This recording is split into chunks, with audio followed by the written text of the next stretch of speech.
अब आगे 51 स्वयं परोसें और पिएं। टाइटस ज़ेन बहुत देर तक बाहर घूमता रहा, फिर उसने वापस लौटने का निर्णय लिया। विला के हॉल में प्रवेश करते हुए उसकी अभिव्यक्ति कुछ खाली थी। ऐसा लग रहा था कि उसने अंदर मौजूद दो लोगों पर ध्यान नहीं दिया जो सीधे सीढ़ियों की ओर बढ़ रहे थे। मिस ज़ेन वापस आ गई हैं। आंटी लियू रसोई से बाहर आई, अपना एप्रन लपेटते हुए और मुस्कुराते हुए अपने हाथ पोंछते हुए पूछा, क्या तुमने दोपहर का खाना खा लिया है? मैं अभी जाकर तुम्हारे लिए इसे गर्म कर सकती हूँ। कोई ज़रूरत नहीं। टाइटस ज़ेन ने आंटी लियू की ओर उदासीनता से देखा और रेलिंग पकड़े हुए सीढ़ियों से ऊपर चढ़ता रहा। एक स्तर पर पहुंचने के बाद रुककर वह आंटी लियू की ओर देखने लगा। आंटी लियू, मैंने अपने कमरे में रेड वाइन खत्म कर दी है। चाची लियू ने सोफे पर बैठे आदमी की ओर देखा जो टाइटस ज़ेन के शरीर को घूरते हुए कुछ नहीं बोला, और ये देखकर कि उसने कोई आपत्ति नहीं की, वह मुस्कुराई और सहमति में सिर हिलाया। मिस ज़ेन, मैं इसे तुरंत आपके सामने लाऊंगा। धन्यवाद। ये दो शब्द कहते हुए टाइटस ज़ेन सीढ़ियां चढ़ गया। बहन थोड़ी अजीब लग रही हैं, ओलिविया ज़ेन ने खुद से बात करते हुए अपनी नज़रें हटा लीं, फिर नाथन मूर की ओर मुड़ गईं। नाथन, तुम्हें जाकर उसकी जांच करनी चाहिए। नहीं, ओलिविया ज़ेन ने अपनी बात पूरी भी नहीं की थी कि नाथन मूर ने उसे बीच में ही टोक दिया। अपने सामने रखे चाय के कप की ओर हाथ बढ़ाकर हल्का घूंट लिया। उसके चेहरे पर ठंडक थी।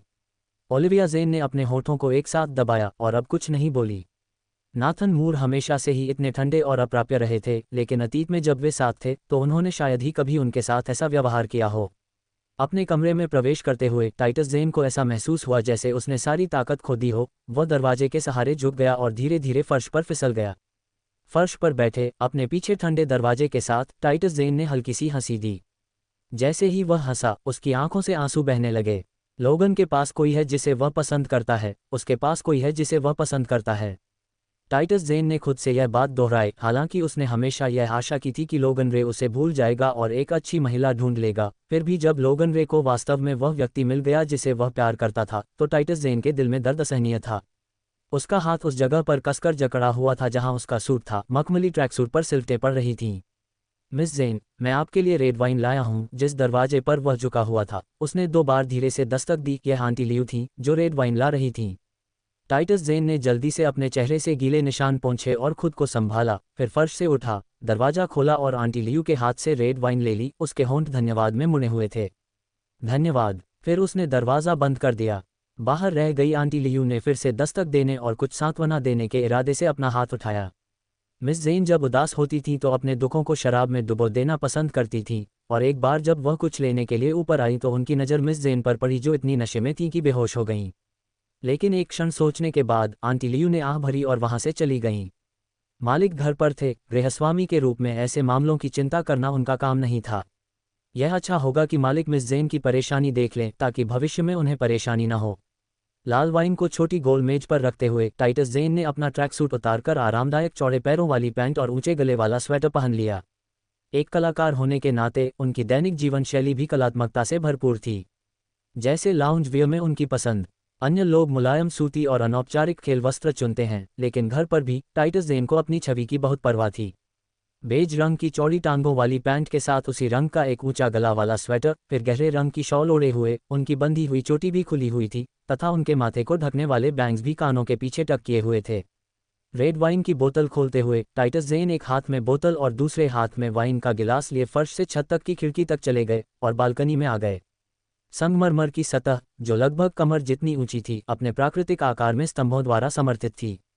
यद्यपि वसंत ऋतु का आरंभ हो चुका था, फिर भी मौसम अभी भी बहुत ठंडा था। लेकिन टाइटस ज़ेन को इन बातों से कोई फर्क नहीं पड़ता था। वह संगमरमर की सतह पर तिरछा बैठा हुआ अपने लिए एक गिलास में रेड वाइन भर रहा था, अकेले बाहर के दृश्य का आनंद ले रहा था, एकांत में शराब की चुस्कियां ले रहा था। 52 यदि आप मरना चाहते हैं तो अभी कूदें। अल्पविराम। लाल वाइन का एक घूंट, जिसका स्वाद थोड़ा मीठा किंतु कड़वा होता है, टाइटस ज़ेन के जीवन की याद दिलाता है। लोगन रे से मिलने के कारण मधुर, फिर भी उनके अलग होने के कारण कड़वा। 2 लोग एक दूसरे से प्यार करते हैं, फिर भी उन्हें अलग अलग रास्ते पर जाना तय है। लोग अक्सर स्वयं को धोखा देने की गलती करते हैं, ये जानते हुए कि शराब में डूबे रहने से दुख और गहरा हो जाता है, फिर भी वे शराब पीकर स्वयं को सुन्न करना पसंद करते हैं। जल्द ही रेड वाइन की बोतल खाली हो गई और जैसे ही उसकी चेतना धुंधली हुई, टाइटस ज़ेन किसी तरह पूरी तरह से मार्बल प्लेटफॉर्म पर बैठा हुआ था, थोड़ा सा हिल रहा था, अंदर और बाहर आने जाने वाली व्यस्तताओं को देख रहा था और जोर से हंस रहा था। मिस इन लॉ, चाची लियू ने ऊपर देखा और उसे ऐसा खतरनाक काम करते देखा। वह मदद नहीं कर सकी और चिल्लाई, नीचे बगीचे में खड़ी होकर लगातार हाथ हिला रही थी। जल्दी वापस आओ, ये बहुत खतरनाक है। टाइटस जेन ने केवल कर्कश स्वर में हंसते हुए फिर से लंबा वाइन ग्लास उठाया, एक घूंट लिया। उसका चेहरा गीला था, शराब और आंसू के बीच अंतर करना मुश्किल था। चाची लियू के पास विला में जल्दी से चलने के अलावा कोई विकल्प नहीं था। सर, कृपया ऊपर जाकर देखें, मिस इन लॉ बालकनी पर बैठी हैं, ये बहुत खतरनाक है। इसमें क्या खतरा हो सकता है? नेथन मूर ने कीबोर्ड पर टाइप करना बंद कर दिया और उदासीनता से दूसरी ओर देखा। सर, मिस इन लॉ, वह नशे में हैं। आंटी लियू ने चिंतित होकर अपना पैर पटका। वह स्पष्ट रूप से नशे में लग रही थी, बालकनी में बैठी थी, उसका शरीर अनायास ही लड़खड़ा रहा था। क्या होगा अगर वह गिर गई? वह चौथी मंजिल है। नाथन, ऊपर जाकर उसकी जांच करो, ओलिविया जेन ने तत्काल कहा। नाथन मूर ने उसकी ओर हल्के से देखा और फिर अपना कंप्यूटर एक तरफ रख दिया, उठ खड़ा हुआ और ऊपर चला गया। जल्दी करो, चुनिया। टाइटस जेन अभी भी बालकनी में बैठी थी, उसका चेहरा बेडरूम की ओर था, उसके पैर हवा में झूल रहे थे और नाथन मूर को अंदर आते देख उसने अपना वाइन ग्लास उठा लिया। उसके होठों के कोने थोड़े से ऊपर की ओर मुड़ गए। प्रोत्साहित करना। बोलने के बाद उसने शराब का अधिकांश गिलास गटक लिया। टाइटस जेन, नाथन मूर कदम दर कदम आगे बढ़ते गए, उनके सुंदर ठंडे चेहरे पर चिंता का कोई संकेत नहीं दिख रहा था। अगर मरना है तो अभी कूद जाओ, नहीं तो तुरंत नीचे उतर जाओ। टाइटस जेन ने मुंह बनाते हुए कहा, मैं मरना नहीं चाहता, मैं अभी भी जवान हूं। अगर तुम नहीं आना चाहती तो यहाँ आ जाओ। नाथन मूर फ्रांसीसी खिड़की के सामने रुक गया, उसकी ठंडी आंखें उसे घूर रही थीं, उसकी आवाज़ धीमी और सख्त थी। तुम मुझे पकड़ो। टाइटस जेन ने अपनी बाहें उसकी ओर फैला दी, उसके गुलाबी होंठ थोड़े उभरे हुए थे, स्पष्ट रूप से आकर्षक। तभी एक खटपट की आवाज़ सुनाई दी, क्योंकि उसके हाथ में पकड़ा हुआ शराब का गिलास उसके इशारे से उछलकर नीचे गिर गया, और वह भी बहुत कम आवाज़ के साथ। विला के नीचे खड़े हर किसी के दिल में तनाव था। वे टाइटस जेन की छवि को घूर रहे थे, उनके चेहरे पर तनाव था। नाथन मूर की ओर से कोई प्रतिक्रिया न देखकर टाइटस जेन ने फिर से मुंह बना लिया, उसकी बाहें अभी भी फैली हुई थीं। मुझे पकड़ो और मैं आ जाऊंगा। केवल नाथन मूर से अधीर डांट सुनने के लिए। यहाँ अकेले आओ। टाइटस जेन की फैली हुई भुजाएं हल्की सी कांपने लगी, उनका शरीर आगे पीछे हिल रहा था और सभी के दिल फिर से धड़कने लगे। टाइटस जेन ने फिर से मुंह बनाया और खुद से शिकायत करते हुए कहा, कितना नीरस है, रोमांस को बिल्कुल नहीं समझता। बोलने के बाद नाथन मूर की अप्रसन्न निगाहों के नीचे वह हल्के से आगे की ओर कूदी और उसके पैर देखने के मंच के संगमरमर के फर्श पर आ गए। अब खाली हो चुकी शराब की बोतल को उसने लात मारकर आगे की ओर लुढ़का दिया। जैसे ही टाइटस जेन आगे बढ़ा, जो पहले से ही नशे में धुत था, उसने गलती से उस पर पैर रख दिया, चीख के साथ फिसल गई, उसका शरीर पीछे की ओर झुक गया। देखने का मंच चौड़ा नहीं था, केवल 1 मीटर से अधिक चौड़ा था। टाइटस जेन अपनी पीठ के बल पीछे की ओर गिरने ही वाली थी कि फ्रांसीसी खिड़की के सामने खड़े नाथन मूर ने तेजी से आगे बढ़कर उसकी कलाई पकड़ ली। जड़ता के कारण टाइटस जेन अचानक नाथन मूर की बाहों में जा गिरी और नाथन मूर ने भी अपनी दूसरी लंबी बाह उसके चारों ओर कसकर लपेट ली। चुनिया ने ओलिविया जेन को कमरे में धकेल दिया और उसने देखा कि नाथन मूर उसकी बहन टाइटस जेन को कसकर गले लगा रहा था। व्हीलचेयर पर उसका हाथ अनजाने में कस गया और उसका चेहरा तुरंत पीला पड़ गया। 53, टाइटस जेन ने कहा, नाथन मूर, चलो अच्छी तरह से रहते हैं। टाइटस जेन का एक क्षण भी खतरनाक रूप से रोमांचक था, जिससे अवलोकन डेक के नीचे मौजूद आयाएं डर के मारे हौंफने लगी, लेकिन शुक्र है कि नाथन मूर ने उन्हें तुरंत पकड़ लिया। हर कोई बुरी तरह डर गया था। नाथन मूर का सुंदर चेहरा और भी अधिक उदास हो गया, क्योंकि वह टाइटस जेन के सिर के ऊपर से किसी भी गर्मजोशी से रहित आवाज में बोल रहा था। फिर भी उसने उस महिला को दूर नहीं धकेला जिसने खुद को उसके आलिंगन में झोंक दिया था। अगर अगली बार तुम मरना चाहते हो तो मर जाओ। अपनी हरकतों से लोगों को डराना बंद करो। मैं मरना नहीं चाहता था, मैं बस परेशान था। टाइटस जेन ने अपना पूरा वजन नाथन मूर पर डाल दिया, अपना सिर नाथन के कंधे पर टिका दिया। उसके शब्द लड़खड़ा रहे थे। ओलिविया जेन को चुनिया ने पहले ही बेडरूम में धकेल दिया था और जब उसने दोनों को अभी भी गले मिलते देखा तो वह दूसरों को निर्देश देने के लिए पीछे मुड़ी। क्यों न तुम जाकर उसे बिस्तर पर चढ़ने में मदद करो। ओह, चुनिया ने जवाब दिया और टाइटस जेन की ओर बढ़ते हुए उसकी ओर हाथ बढ़ाया, लेकिन नाथन मूर ने उसे एक ठंडी नज़र से देखा। हालांकि उसने कुछ नहीं कहा, लेकिन संदेश साफ था। चुनिया ने बुद्धिमानी से अपना हाथ छोड़ दिया और ओलिविया जेन की ओर असहायता से देखते हुए कहा, मैडम। ओलिविया जेन क्षण भर के लिए स्तब्ध रह गई, लेकिन जल्द ही उसने अपना संयम वापस पा लिया, मुस्कुराने लगी और बोलने ही वाली थी कि नाथन मूर ने चुनिया की ओर देखा। उसका उदास व्यवहार अपरिवर्तित था। सब लोग अपने अपने काम पर लग जाओ, शराबी के नखरे करने में कोई दिलचस्पी नहीं है। जी सर, चुनिया ने सिर झुकाकर जवाब दिया। उसे लग रहा था कि उसके साथ अन्याय हो रहा है। वह तो बस मैडम के आदेश का पालन कर रही थी कि उस व्यक्ति को बिस्तर पर लिटा दूं, फिर भी सर ने उस पर रबरनेकिंग का आरोप लगा दिया। नाथन, ओलिविया जेन ने मुस्कुराते हुए कहा। वह अपनी बहन की देखभाल करने के लिए रुकना चाहती थी, लेकिन उसके बोलने से पहले ही नाथन मूर बोल पड़े। अच्छा बनो और अपने कमरे में वापस जाओ। यहाँ शराब की गंध तुम्हारे लिए अच्छी नहीं है। नाथन मूर की आवाज़ बहुत नर्म हो गई और ओलिविया जेन जोर नहीं दे सकी, जिससे चुनिया ने उसे कमरे से बाहर धकेल दिया। बेडरूम में सिर्फ टाइटस जेन और नाथन मूर ही बचे थे। टाइटस जेन अभी भी नाथन मूर से चिपका हुआ था, उसका सिर नाथन के कंधे पर टिका हुआ था और बाहें उसकी गर्दन में लिपटी हुई थीं और उसका शरीर कभी कभी हिल रहा था। यदि नाथन मूर का समर्थन न होता तो शायद वह पहले ही फर्श पर गिर चुके होते।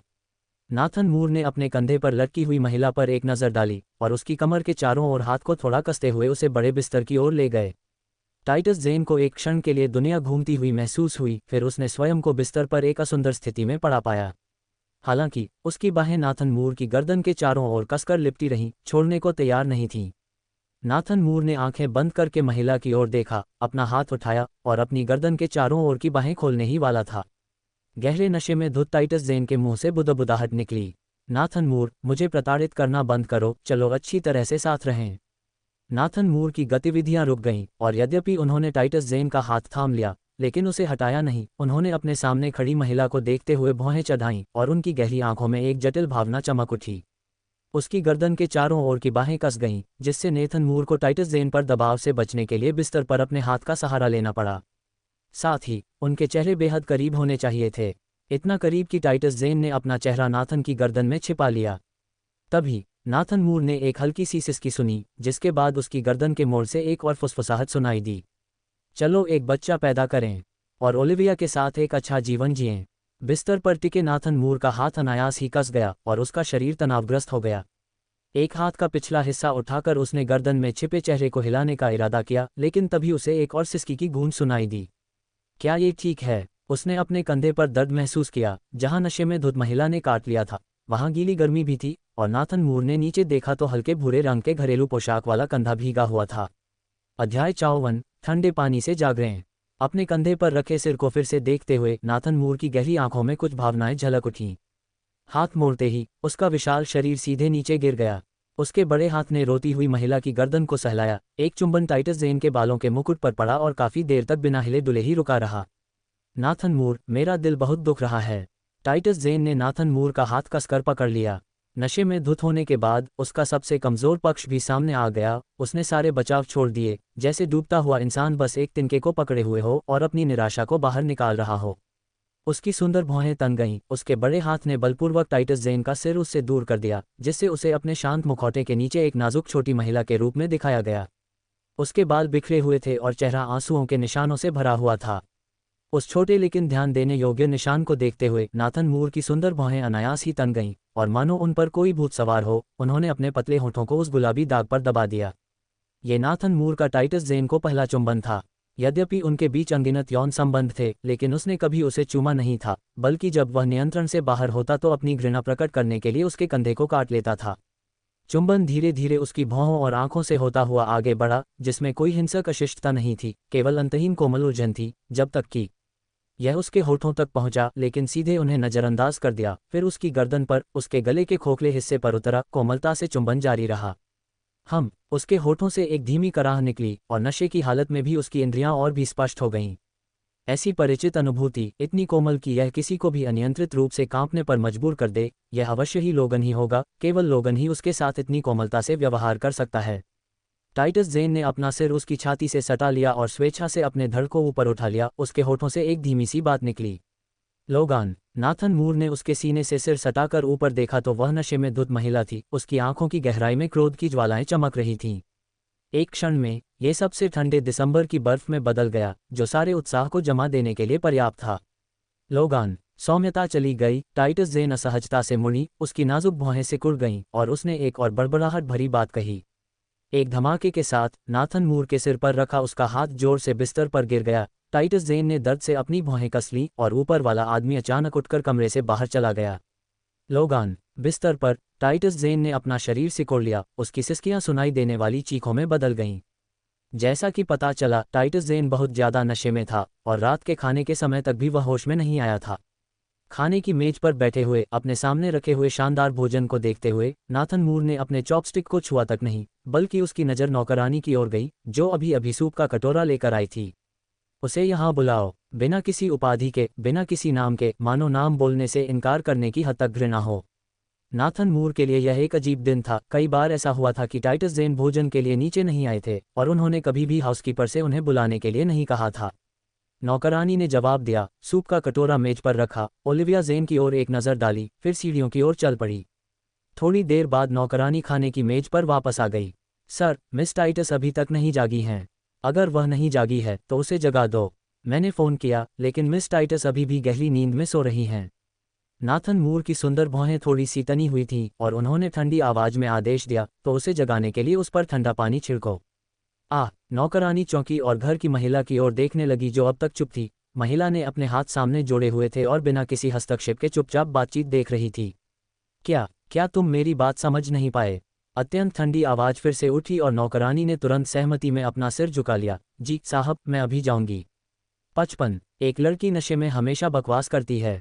हौंफते हुए टाइटस जेन जल्दी से बिस्तर से बाहर कूद गया। कांपते हुए वह अपने कंधों को पकड़कर अनियंत्रित रूप से कांपने लगा। उसका शरीर का अधिकांश हिस्सा पहले से ही भीग चुका था और पानी की बूंदें बिस्तर से फर्श पर टपक रही थीं, जिससे टिक टिक की आवाज आ रही थी। ऐसा लगा जैसे किसी चीज ने उसकी दृष्टि को अस्पष्ट कर दिया हो। टाइटस जेन ने अपना सिर उठाया और देखा कि उदास चेहरे वाला आदमी उसके ऊपर खड़ा होकर नीचे देख रहा था। उसका दिमाग कुछ धुंधला सा था। टाइटस जेन को याद नहीं आ रहा था कि उसने उसे फिर से कैसे उकसाया था। नाथन मूर द्वारा बिस्तर पर पटक दिए जाने के बाद वह बिना कंबल ओढ़े गहरी अंधेरी नींद में सो गया था। बसंत ऋतु थी और पहले से ही काफी ठंड थी। अब ठंडे पानी से भरे पूरे बेसिन में भीगने के कारण वह अंदर तक ठिठुर रहा था। बिस्तर के सामने उदास चेहरे वाले आदमी को देखकर टाइटस जेन की पुतलियां शराब के नशे में धुंधली हो गईं और वह फिर से कांपने से खुद को नहीं रोक सका, क्योंकि उसके दांत आपस में टकराने लगे। मिस, अब खाने के लिए उठने का समय हो गया है, चुन्या ने उसे याद दिलाया, टाइटस जेन को जगाने के अपने उद्देश्य को ध्यान में रखते हुए। जैसे ही उसकी नज़र चुन्या के हाथों में रखे खाली बेसिन पर पड़ी, टाइटस जेन के चेहरे पर एक खालीपन सा छा गया। उसकी बाहें जो एक दूसरे से लिपटी हुई थीं, धीरे धीरे नीचे खिसक कर उसके पैरों को कसने लगी। उसकी ठुड्डी घुटनों पर टिकी हुई थी। उसने धीरे से बुदबुदाया, मुझे भूख नहीं है प्रिय। भले ही तुम्हें भूख न लगी हो, तुम्हें नीचे आना ही होगा। चुन्या ने अपनी बात पूरी भी नहीं की थी कि नाथन मूर ने उसे बीच में ही टोक दिया। उसकी आवाज़ ठंडी, आदेशात्मक और बिल्कुल निर्जीव थी। टाइटस जेन ने कोई हरकत नहीं की। वह अभी भी अपने पैरों को पकड़े हुए बिस्तर के सामने बैठा था और कांप रहा था। चुन्या ने अपने बगल में बैठे कठोर व्यक्ति की ओर देखा, फिर बिस्तर पर लेटे टाइटस जेन की ओर मुड़ी, कुछ असहाय भाव से उसे मनाने की कोशिश कर रही थी। मिस, कृपया जिद्दी मत बनिए। मास्टर और मैडम काफ़ी देर से आपके खाने के लिए आने का इंतज़ार कर रहे हैं। मुझे पता है। टाइटस जेन अभी भी अपने पैर पकड़े हुए था। उसकी नज़र बिस्तर पर थी, उसका चेहरा सुन्न था। पहले तुम बाहर जाओ, मैं कपड़े बदल कर आ जाऊंगा। नाथन मूर ने उसे ठंडी नज़र से देखा और कमरे से बाहर निकल गया। टाइटस जेन को देखकर, जिसका ऊपरी शरीर अभी भी भीगा हुआ था, चुन्या बोलने में हिचकिचाई और जाने के लिए मुड़ गई। नाथन, क्या वह जाग गई? ओलिविया जेन ने चिंता से पूछा जब उसने उस आदमी को खाने की मेज पर वापस आते देखा। एक शब्द की घुरघुराहट के साथ नाथन मूर अपनी सीट पर बैठ गए और खाना शुरू करने के लिए बर्तन उठाने लगे। क्या हुआ? नाथन मूर के अप्रसन्न भाव को देखकर ओलिविया जेन ने उत्सुकता से चुन्या की ओर देखा। क्या उसने नाथन को फिर से नाराज कर दिया? चुन्या ने परेशान भाव प्रदर्शित किया। उसे समझ नहीं आ रहा था कि मैडम के प्रश्न का उत्तर कैसे दिया जाए। आखिर मालिक ने ही तो ठंडे पानी से मिस को जगाया था, फिर भी ऐसा क्यों लग रहा था कि वही इतना क्रोधित हो गया? अपना खाना खाओ। ये ठंडे शब्द नाथन मूर के पतले होठों से निकले, जिनमें कोई भावना या गर्मजोशी नहीं थी। उनका सिर भी नहीं उठा, लेकिन आदेश स्पष्ट था। ओह! ओलिविया जेन ने चुपके से अपने होंठ भींच लिए, लेकिन आज्ञाकारी ढंग से अपनी चॉपस्टिक उठा ली। 10 मिनट बाद टाइटस जेन नहाकर बाथरोब में लिपटे हुए नीचे गए। उसके लंबे बाल कंधों पर लटके हुए थे और उनसे अभी भी पानी टपक रहा था, इसलिए वह उन्हें ठीक से सुखाने के लिए दौड़ी। बहन, तुम अभी क्यों उठी? खाना तो कब का तैयार हो गया, देखो तो सब ठंडा हो गया है। ओलिविया जेन ने अपना कटोरा टाइटस जेन की ओर बढ़ाते हुए असंतोषपूर्वक शिकायत की। क्षमा मांगना। टाइटस जेन अपनी सीट पर बैठे रहे, उनके चेहरे पर ठंडक थी। बहन, अगली बार कम पीना। किसी लड़की का हमेशा नशे में रहना ठीक नहीं है। टाइटस जेन ने अभी अपने बर्तन उठाए ही थे कि ओलिविया जेन की आवाज़ सामने से आई। ओलिविया जेन ने हमेशा शब्द का प्रयोग किया, जिससे स्पष्ट संकेत मिलता है कि टाइटस जेन अक्सर नशे में रहते थे। फिर भी वास्तव में ये पहली बार था जब टाइटस जेन नशे में था। हालांकि वह हर रात सोने से पहले थोड़ी सी रेड वाइन पीती थी, लेकिन आज की तरह वह पहले कभी इतनी नशे में नहीं थी। टाइटस जेन ने देखा, ओलिविया जेन एक हड्डी वाली प्लेट पर मछली का एक टुकड़ा रख रही थी। वह थोड़ी असंतुष्ट दिख रही थी। अपनी नज़रें नीची करते हुए टाइटस ज़ेन ने हल्के से कहा। समझा, वह अपनी बहन से बहस नहीं करना चाहती थी, बल्कि वह खुद को और अधिक चोट से बचाना चाहती थी। 56 बिना किसी दंड के आज का पाठ कैसे याद रखा जा सकता है? अल्पविराम। टाइटस ज़ेन ने अपने बर्तन रखने से पहले केवल आधा कटोरा चावल खाया। उसने एक टिश्यू उठाया और धीरे से अपने मुंह के कोनों को पोंछा, उसकी निगाहें नीचे झुकी हुई थीं। मैं कर चुका हूँ, आप सब अपना समय लें। ये कहकर वह खड़ा हुआ और सीढ़ियों की ओर चला गया। नाथन, क्या तुमने आज टाइटस में कुछ अजीब देखा? ओलिविया ज़ेन ने भौहें चढ़ाते हुए टाइटस की पीछे हटी हुई आकृति को देखा। हम नाक से गुनगुना हटाए। ये सिर्फ एक शब्द था, लेकिन उसकी उदासीनता साफ दिखाई दे रही थी। ओलिविया ने पीछे मुड़कर नाथन मूर की ओर देखा, जो आराम से खाना खा रहा था। उसके सुंदर चेहरे पर कोई विशेष भाव नहीं था। बड़े बिस्तर के पास खड़े होकर टाइटस ज़ेन ने चादरों को देखा, जो पूरी तरह से ठंडे पानी से भीगी हुई थीं। उनका चेहरा हमेशा की तरह शांत और अलग-थलग था। नहाते समय उसने बहुत सोच विचार किया, लेकिन ये समझ नहीं पाया कि उसने ऐसा क्या किया था जिससे नाथन मूर एक बार फिर भड़क गया। आखिर किस बात ने उसे जगाने के इस चरम तरीके को जन्म दिया? चरम शब्द के विचार से टाइटस के हृदय में एक ठंडी, कड़वी उपहास की लहर दौड़ गई। वास्तव में, अब इस बारे में गहराई से सोचने पर, क्या कभी भी उनकी ओर से कोई ऐसी सजा दी गई थी जो अत्यधिक कठोर न रही हो? ऐसा प्रतीत होता था कि नाथन के शब्दकोश में कोई सबसे चरम शब्द नहीं था, केवल अधिक चरम शब्द था। एक धीमी आह भरते हुए टाइटस ने गीली चादरें उठाने के लिए हाथ बढ़ाया। उसका सिर अभी भी बुरी तरह धड़क रहा था और उसमें बिल्कुल भी ऊर्जा नहीं बची थी। इस समय वह किसी भी चीज़ के बारे में सोचना नहीं चाहता था। वह बस लेटकर अच्छी नींद लेना चाहता था। टाइटस ने भीगी हुई चादरें और बिस्तर खींचकर उतार दिए। नीचे जाने से पहले ही उसने जोर से आवाज़ लगाए, आंटी लियू, क्या आप मेरे लिए कुछ साफ बिस्तर ला सकती हैं? ओह, आ रही हूँ, आंटी लियू ने रसोई से बाहर आते हुए पुकारा, अपने हाथों को अपने एप्रन पर पोंछते हुए। उनके चेहरे पर मुस्कान थी जब उन्होंने जवाब दिया। मिस, कृपया एक क्षण प्रतीक्षा करें। मैं अभी आपके लिए एक नया सेट लेकर आता हूँ। हिम्मत मत करना। खाने की मेज़ पर बैठा आदमी, जो अभी भी आराम से खाना खा रहा था, ऊपर देखने लगा।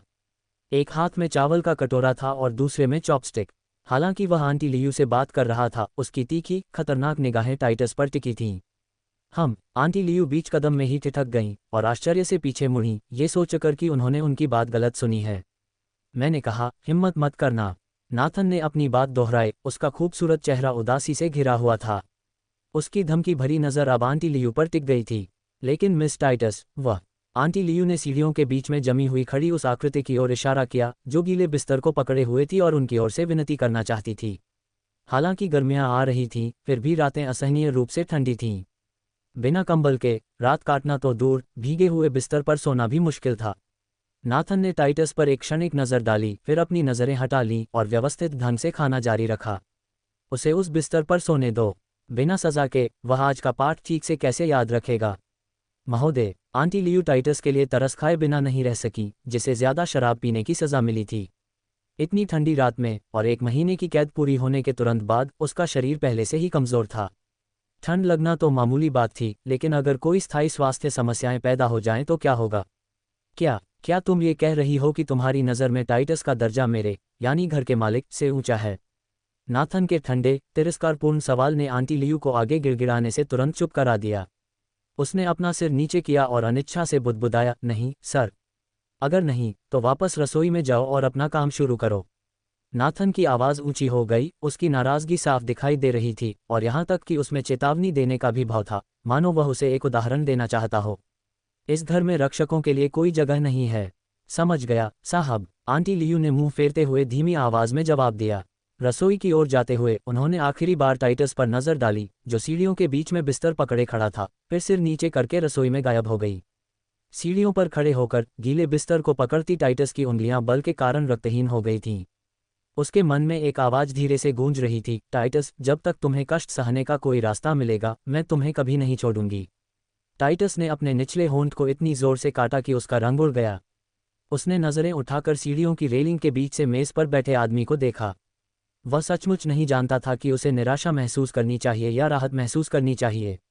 नाथन की उसके प्रति नफरत उसे हमेशा से पता थी, लेकिन अपनी नादानी में उसने कभी नहीं सोचा था कि वह आदमी उसे इस तरह सताएगा।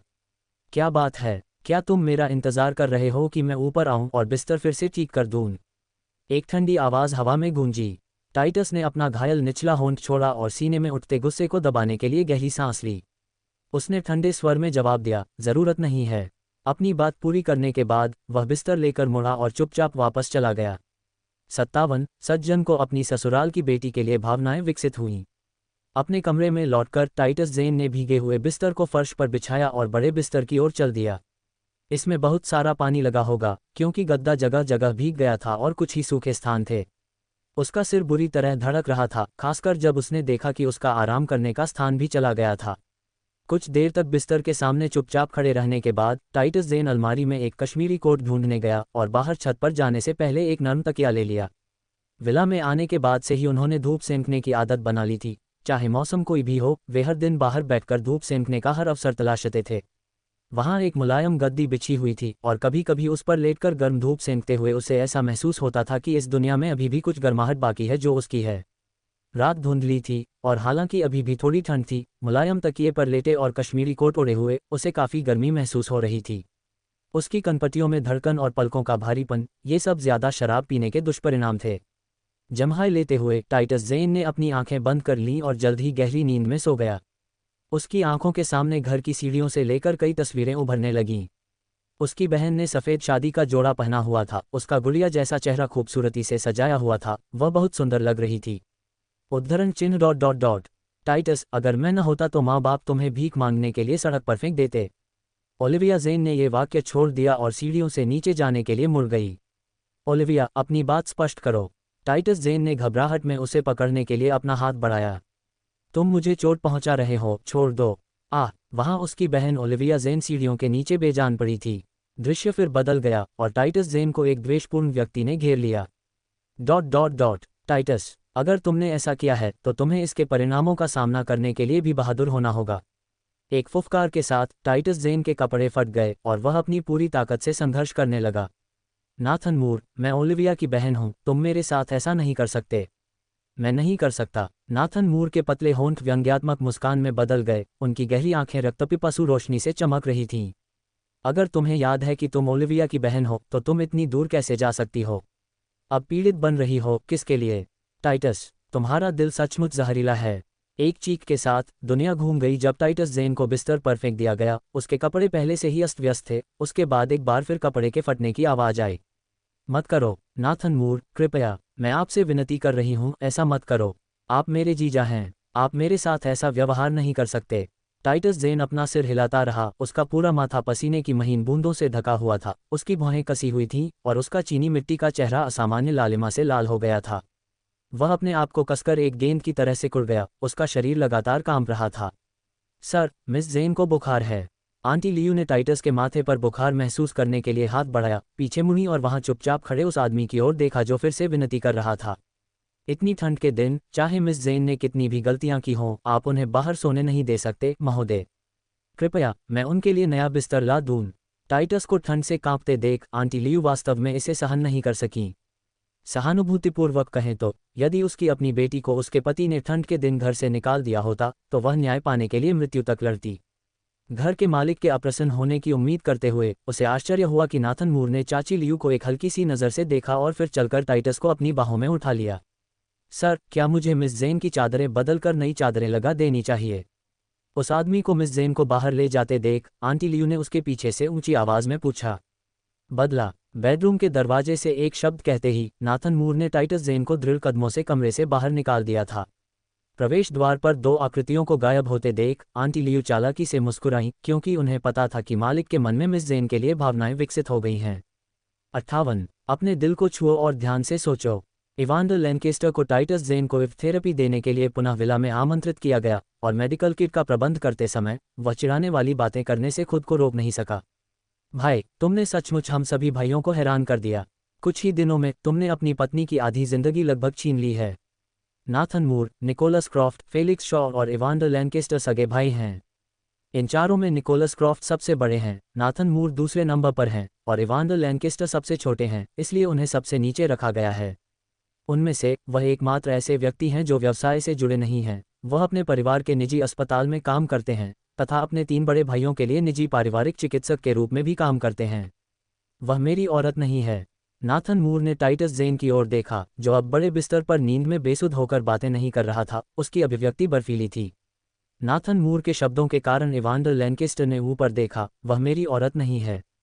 वाह, इतने वर्षों के बाद मुझे पता चला कि हमारा दूसरा भाई कहता कुछ है और उसका मतलब कुछ और होता है।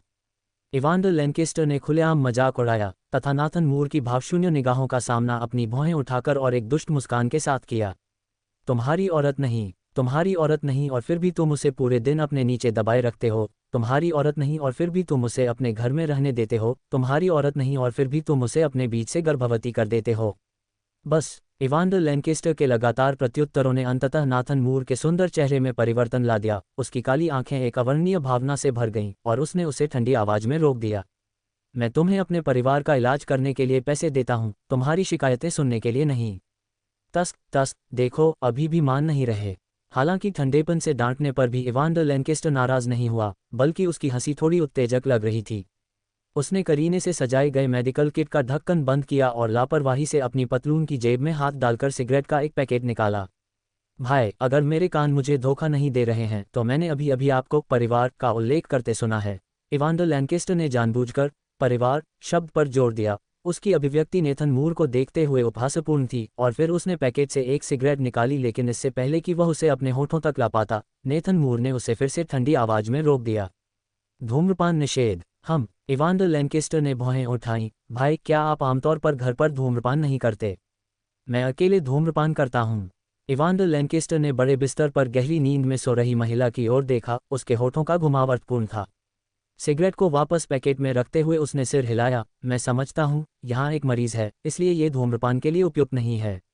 उन्होंने सोचा था कि नाथन मूर इससे इनकार करेंगे, लेकिन इसके बजाय उन्होंने ठंडे दिमाग से स्वीकार कर लिया। अच्छा हुआ कि तुम्हें पता है। इवांडर लैनकेस्टर की सिगरेट छुपाने की क्रिया रुक गई। वह पहले तो चौंका, फिर हंस पड़ा।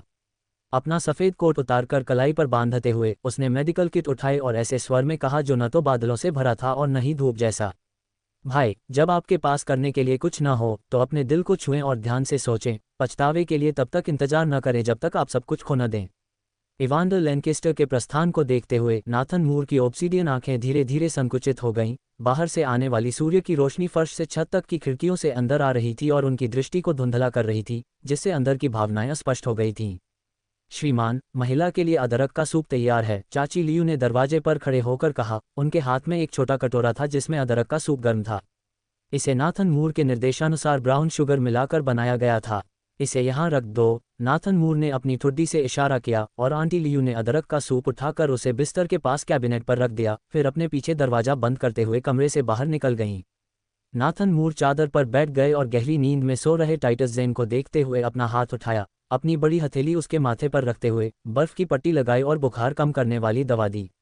बुखार पहले ही उतर चुका था, लेकिन अनजाने में उसका हाथ गुलाबी निशान की ओर बढ़ा। उसे धीरे से सहलाते हुए उसकी सुंदर भौहें भी कसकर सिकुड़ गईं। 59। स्वस्थ रहने के लिए उस पर नजर रखें। शायद कोमल स्पर्श को महसूस करके गहरी नींद में सो रहे टाइटस जेन ने वास्तव में कुछ बुदबुदाया। आवाज इतनी धीमी थी कि जब तक कमरा शांत न हो उसे सुनना लगभग असंभव था। उसका माथा उस गर्म स्थान पर रगड़ रहा था जैसे कोई बिल्ली आराम ढूंढ रही हो। लगभग उसी समय टाइटस जेन के माथे पर रखा नाथन मूर का हाथ मानो बिजली का झटका लगने से अकड़ गया और उसकी आंखें स्पष्ट रूप से काली पड़ गईं। हालांकि उसका सुंदर चेहरा जल्दी ही बर्फ जैसा ठंडा हो गया, क्योंकि अब वहां गर्माहट नहीं थी। टाइटस जेन ने नींद में भौहें चढ़ाईं और चिंतित होकर पुकारा, लोगान। नाथन मूर का सुंदर चेहरा पहले से भी अधिक ठंडा, दिसंबर की ठंड की तरह बर्फीला था, जो आसपास के वातावरण को जमा देने में सक्षम था। काली आंखें तेजी से चमक उठीं, जो उसके क्रोध की अभिव्यक्ति थी। ऐसी दुर्भावनापूर्ण महिला जो न केवल अपनी छोटी बहन को नुकसान पहुंचा रही है, बल्कि उसे किसी और के विकल्प के रूप में भी समझ रही है। स्थानापन्न शब्द के बारे में सोचते ही नाथन मूर के गाल तनावग्रस्त हो गए और उन पर काटने के निशान दिखाई देने लगे। जब वह बिस्तर पर बेहोश पड़े टाइटस जेन को घूर रहा था और चाह रहा था कि काश वह उसे जिंदा ही खा जाता। नाथन, काम का समय हो गया है, तुम्हें जाना चाहिए। मैं अपनी बहन का ख्याल रखूंगी। ओलिविया जेन बेडरूम के दरवाजे पर प्रकट हुई और उसे अंदर धकेल दिया। कोई ज़रूरत नहीं। नाथन मूर की नज़र अभी भी टाइटस जेन पर केंद्रित थी। क्या? ओलिविया जेन का चेहरा थोड़ा बदल गया, वह उसे ध्यान से देख रही थी। नाथन, क्या तुम काम पर नहीं जा रहे हो? तभी नाथन मूर ने सिर घुमाया और देखा कि ओलिविया जेन अभी भी दरवाजे पर खड़ी थी। उसका चेहरा, हालांकि अब बर्फ जैसा ठंडा नहीं था, फिर भी कोमल नहीं था, लेकिन एक सामान्य भाव था। मैं काम पर जा रहा हूं, उसे देखभाल की ज़रूरत नहीं है। ऐसा कहकर नाथन मूर ओलिविया जेन के पास से गुजरे और सीढ़ियों की ओर बढ़ गए। ओलिविया जेन उसकी पीठ को तब तक देखती रही जब तक वह गायब नहीं हो गया, फिर उसने अपनी नौकरानी को कमरे में धकेलने दिया। बिस्तर के सामने खड़ी होकर बेहोश टाइटस जेन को देखते हुए ओलिविया जेन को उसकी जैविक बहन के रूप में कोई दया या सहानुभूति महसूस नहीं हुई, केवल उसकी आंखों में एक दुर्भावनापूर्ण चमक दिखाई दी। उसका गुड़िया जैसा चेहरा ईर्ष्या से विकृत हो गया। टाइटस जेन, तुम्हारे पास क्या खूबी या योग्यता है कि तुम नाथन के बिस्तर पर लेटे रहो, ये सोचकर कि थोड़ी सी आत्मयातना से उसकी सहानुभूति मिल जाएगी। मैं तुमसे कहती हूँ, भूल जाओ। नाथन मेरा है, तुम उसे मुझसे दूर नहीं कर सकते। उसके मन में तुम्हारे लिए बस अंतहीन नफरत है, वह तुम्हें कभी प्यार नहीं कर सकता। जो मेरा है, तुम उससे मुझसे दूर नहीं कर सकते। नाथन मेरा है, हमारे माता पिता मेरे हैं, सब कुछ मेरा है, जिसमें तुम्हारा जीवन भी शामिल है। बाद वाला बयान ओलिविया जेन ने दांत पीसते हुए कहा, जैसे बिस्तर पर लेटा हुआ व्यक्ति कोई अपूरणीय दुश्मन हो। उसकी अभिव्यक्ति विकृत थी, उसकी आंखें जहरीली रोशनी से भरी हुई थीं। नौकरानी उसके पीछे खड़ी होकर बिस्तर पर लेटी महिला को देखती रही, लेकिन उसमें कोई हलचल नहीं हुई। मैडम, आपका फ़ोन, नीचे से श्रीमती लियू की आवाज़ आए। ओलिविया जेन ने फिर अपनी भावनाओं को शांत किया, अपना सिर घुमाया और दरवाजे के बाहर किसी को जवाब दिया। समझ गई। फिर उसने नौकरानी को आदेश दिया, मुझे नीचे ले चलो। आपको यह मानना होगा कि यद्यपि नौकरानी देखने में छोटी लगती है, लेकिन उसमें आश्चर्यजनक ताकत है। जब भी ओलिविया जेन ऊपर या नीचे जाती थी तो नौकरानी ही बिना मदद मांगे काम संभाल लेती थी। नाथन मूर ने उसे घूमने फिरने में आसानी के लिए अधिक नौकरानियों को रखने का सुझाव दिया था, लेकिन ओलिविया जेन ने ये कहते हुए इनकार कर दिया कि उसकी देखभाल के लिए एक व्यक्ति ही पर्याप्त है, क्योंकि उसे अपने आसपास बहुत अधिक लोगों को पसंद नहीं है। ओलिविया जेन को नौकरानी नीचे ले गई और हॉल में एक सोफे पर बिठा दिया। उसने श्रीमती लियू से फ़ोन ले लिया और अपना मासूम गुड़िया जैसा चेहरा वापस पा लिया। ओलिविया, तुम इस सप्ताहांत नाथन के साथ वापस क्यों नहीं आई? फ़ोन के दूसरी ओर एरियाना इवांस ने चिंता से पूछा। क्या यह आपकी अच्छी बेटी की वजह से नहीं है? टाइटस जेन, उसे क्या हुआ? कौन जानता है कि बाहर उसे क्या परेशान कर रहा था। वह शराब की बोतल लेकर वापस आए और अपने कमरे से बाहर नहीं निकली, नशे में धुत हो गई और फिर छत पर सो गई। टाइटस जेन अब कैसे हैं? ओलिविया जेन की बात पूरी भी नहीं हुई थी कि एरियाना इवांस ने चिंतित स्वर में उन्हें बीच में ही टोक दिया। और क्या, उसे बुखार है, उसे इव लगाया जा रहा है, ओलिविया जेन ने ठंडी आवाज़ में कहा। ओलिविया, एरियाना इवांस का स्वर गंभीर और चेतावनी भरा हो गया, क्या तुम भूल गई जो मैंने तुम्हें पहले बताया था? अगर वह ठीक है तो तुम भी ठीक हो। याद रखना, उसे अपना शरीर बर्बाद मत करने देना। क्या तुम मेरी बात समझ रही हो? ओलिविया जेन ने लापरवाही से कहा, अगर वह खुद को बर्बाद करना चाहती है तो मैं उस पर नियंत्रण नहीं कर सकती। तुम्हें इसे नियंत्रित करना होगा। एरियाना इवांस का स्वर और भी कठोर हो गया। याद रखो, अगर तुम खुद स्वस्थ रहना चाहते हो तो उस पर नज़र रखो। मुझे पता है, ओलिविया जेन ने अनिच्छा से सहमति व्यक्त की। 60 महोदय, इस तरह चुपचाप खड़े रहना लोगों को मौत के डर से भर देगा। टाइटस जेन की नींद रात के समय खुली। कमरा अंधेरे में था और रोशनी भी नहीं थी, तथा पर्दे भी नहीं खींचे गए थे, तथा विला के आंगन में लगे लैंपों से आ रही हल्की रोशनी पर निर्भर थे। अपरिचित परिवेश को देखते हुए टाइटस जेन को एक क्षण के लिए भ्रम की स्थिति महसूस हुई, और जैसे ही उन्हें पता चला कि यह नाथन मूर का कमरा है, उन्होंने स्वयं को उठने के लिए मजबूर किया। बिस्तर के पास फर्श पर चप्पल न होने की बात कहते हुए टाइटस जेन फिर भी बिस्तर से उठे और नंगे पैर कमरे से बाहर चले गए। दालान की लाइटें जल रही थीं, चमकीली और साफ थीं, और टाइटस जेन नंगे पैर रेलिंग पकड़कर सीढ़ियों से नीचे उतर रहे थे। आंटी लियू, टाइटस जेन ने एक ऐसी आवाज़ में पुकारा जो स्वभाव से पहले से ही मृदुभाषी थी, जो बीमारी के कारण और भी कमज़ोर लग रही थी। आंटी लियू, क्या आप मेरे लिए थोड़ा दलिया बना सकती हैं? बहन, तुम जाग रही हो। ओलिविया जेन ने मुस्कुराते हुए ऊपर देखा। उसके बच्चे जैसे चेहरे पर न तो आश्चर्य था और न ही ज्यादा चिंता, मानो टाइटस जेन सिर्फ बीमार ही नहीं था, बल्कि उसके कमरे में बस सो गया था।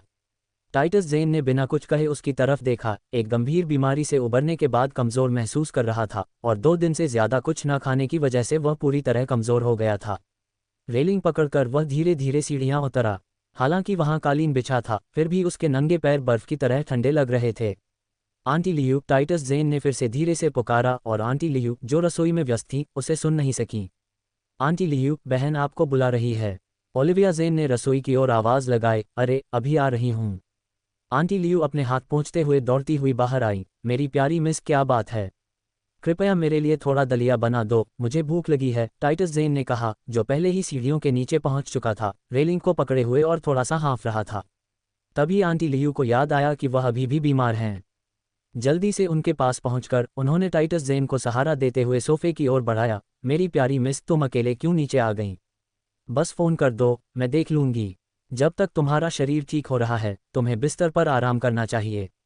जब आंटी लियू ने उसे सोफे पर बैठाया और बातें करती रहीं, तो उन्होंने उसके नंगे पैर देखे और डांटने से खुद को नहीं रोक सकी। मेरी प्यारी मिस, आप इतनी लापरवाह क्यों हैं? आप तो अभी भी बीमार हैं, फिर भी नंगे पैर ज़मीन पर क्यों चल रही हैं? ऐसा लग रहा है जैसे आपको अपनी सेहत की कोई परवाह ही नहीं है। टाइटस ज़ेन ने एक तनावपूर्ण मुस्कान के साथ कहा, आंटी लियू, क्या आप एक पल के लिए डांटना बंद कर सकती हैं? मैं भूख से मर रहा हूँ। ठीक है, ठीक है, मैं अभी तुम्हारे लिए कुछ खाने का सामान बनाती हूँ, आंटी लियू ने रसोई में वापस जाते हुए कहा। हालांकि इसी समय ओलिविया ज़ेन ने उन्हें याद दिलाया, आंटी लियू, काम पर जाने से पहले नाथन द्वारा दिए गए निर्देशों को मत भूलना। आंटी लियू अचानक रुक गईं और पीछे मुड़ी, उनके चेहरे पर साफ तौर पर स्तब्धता थी। एक पल बाद उन्होंने टाइटस ज़ेन की तरफ उलझन भरी नज़रों से देखा और कहा, मैं भूली नहीं हूँ, और फिर रसोई में चली गईं।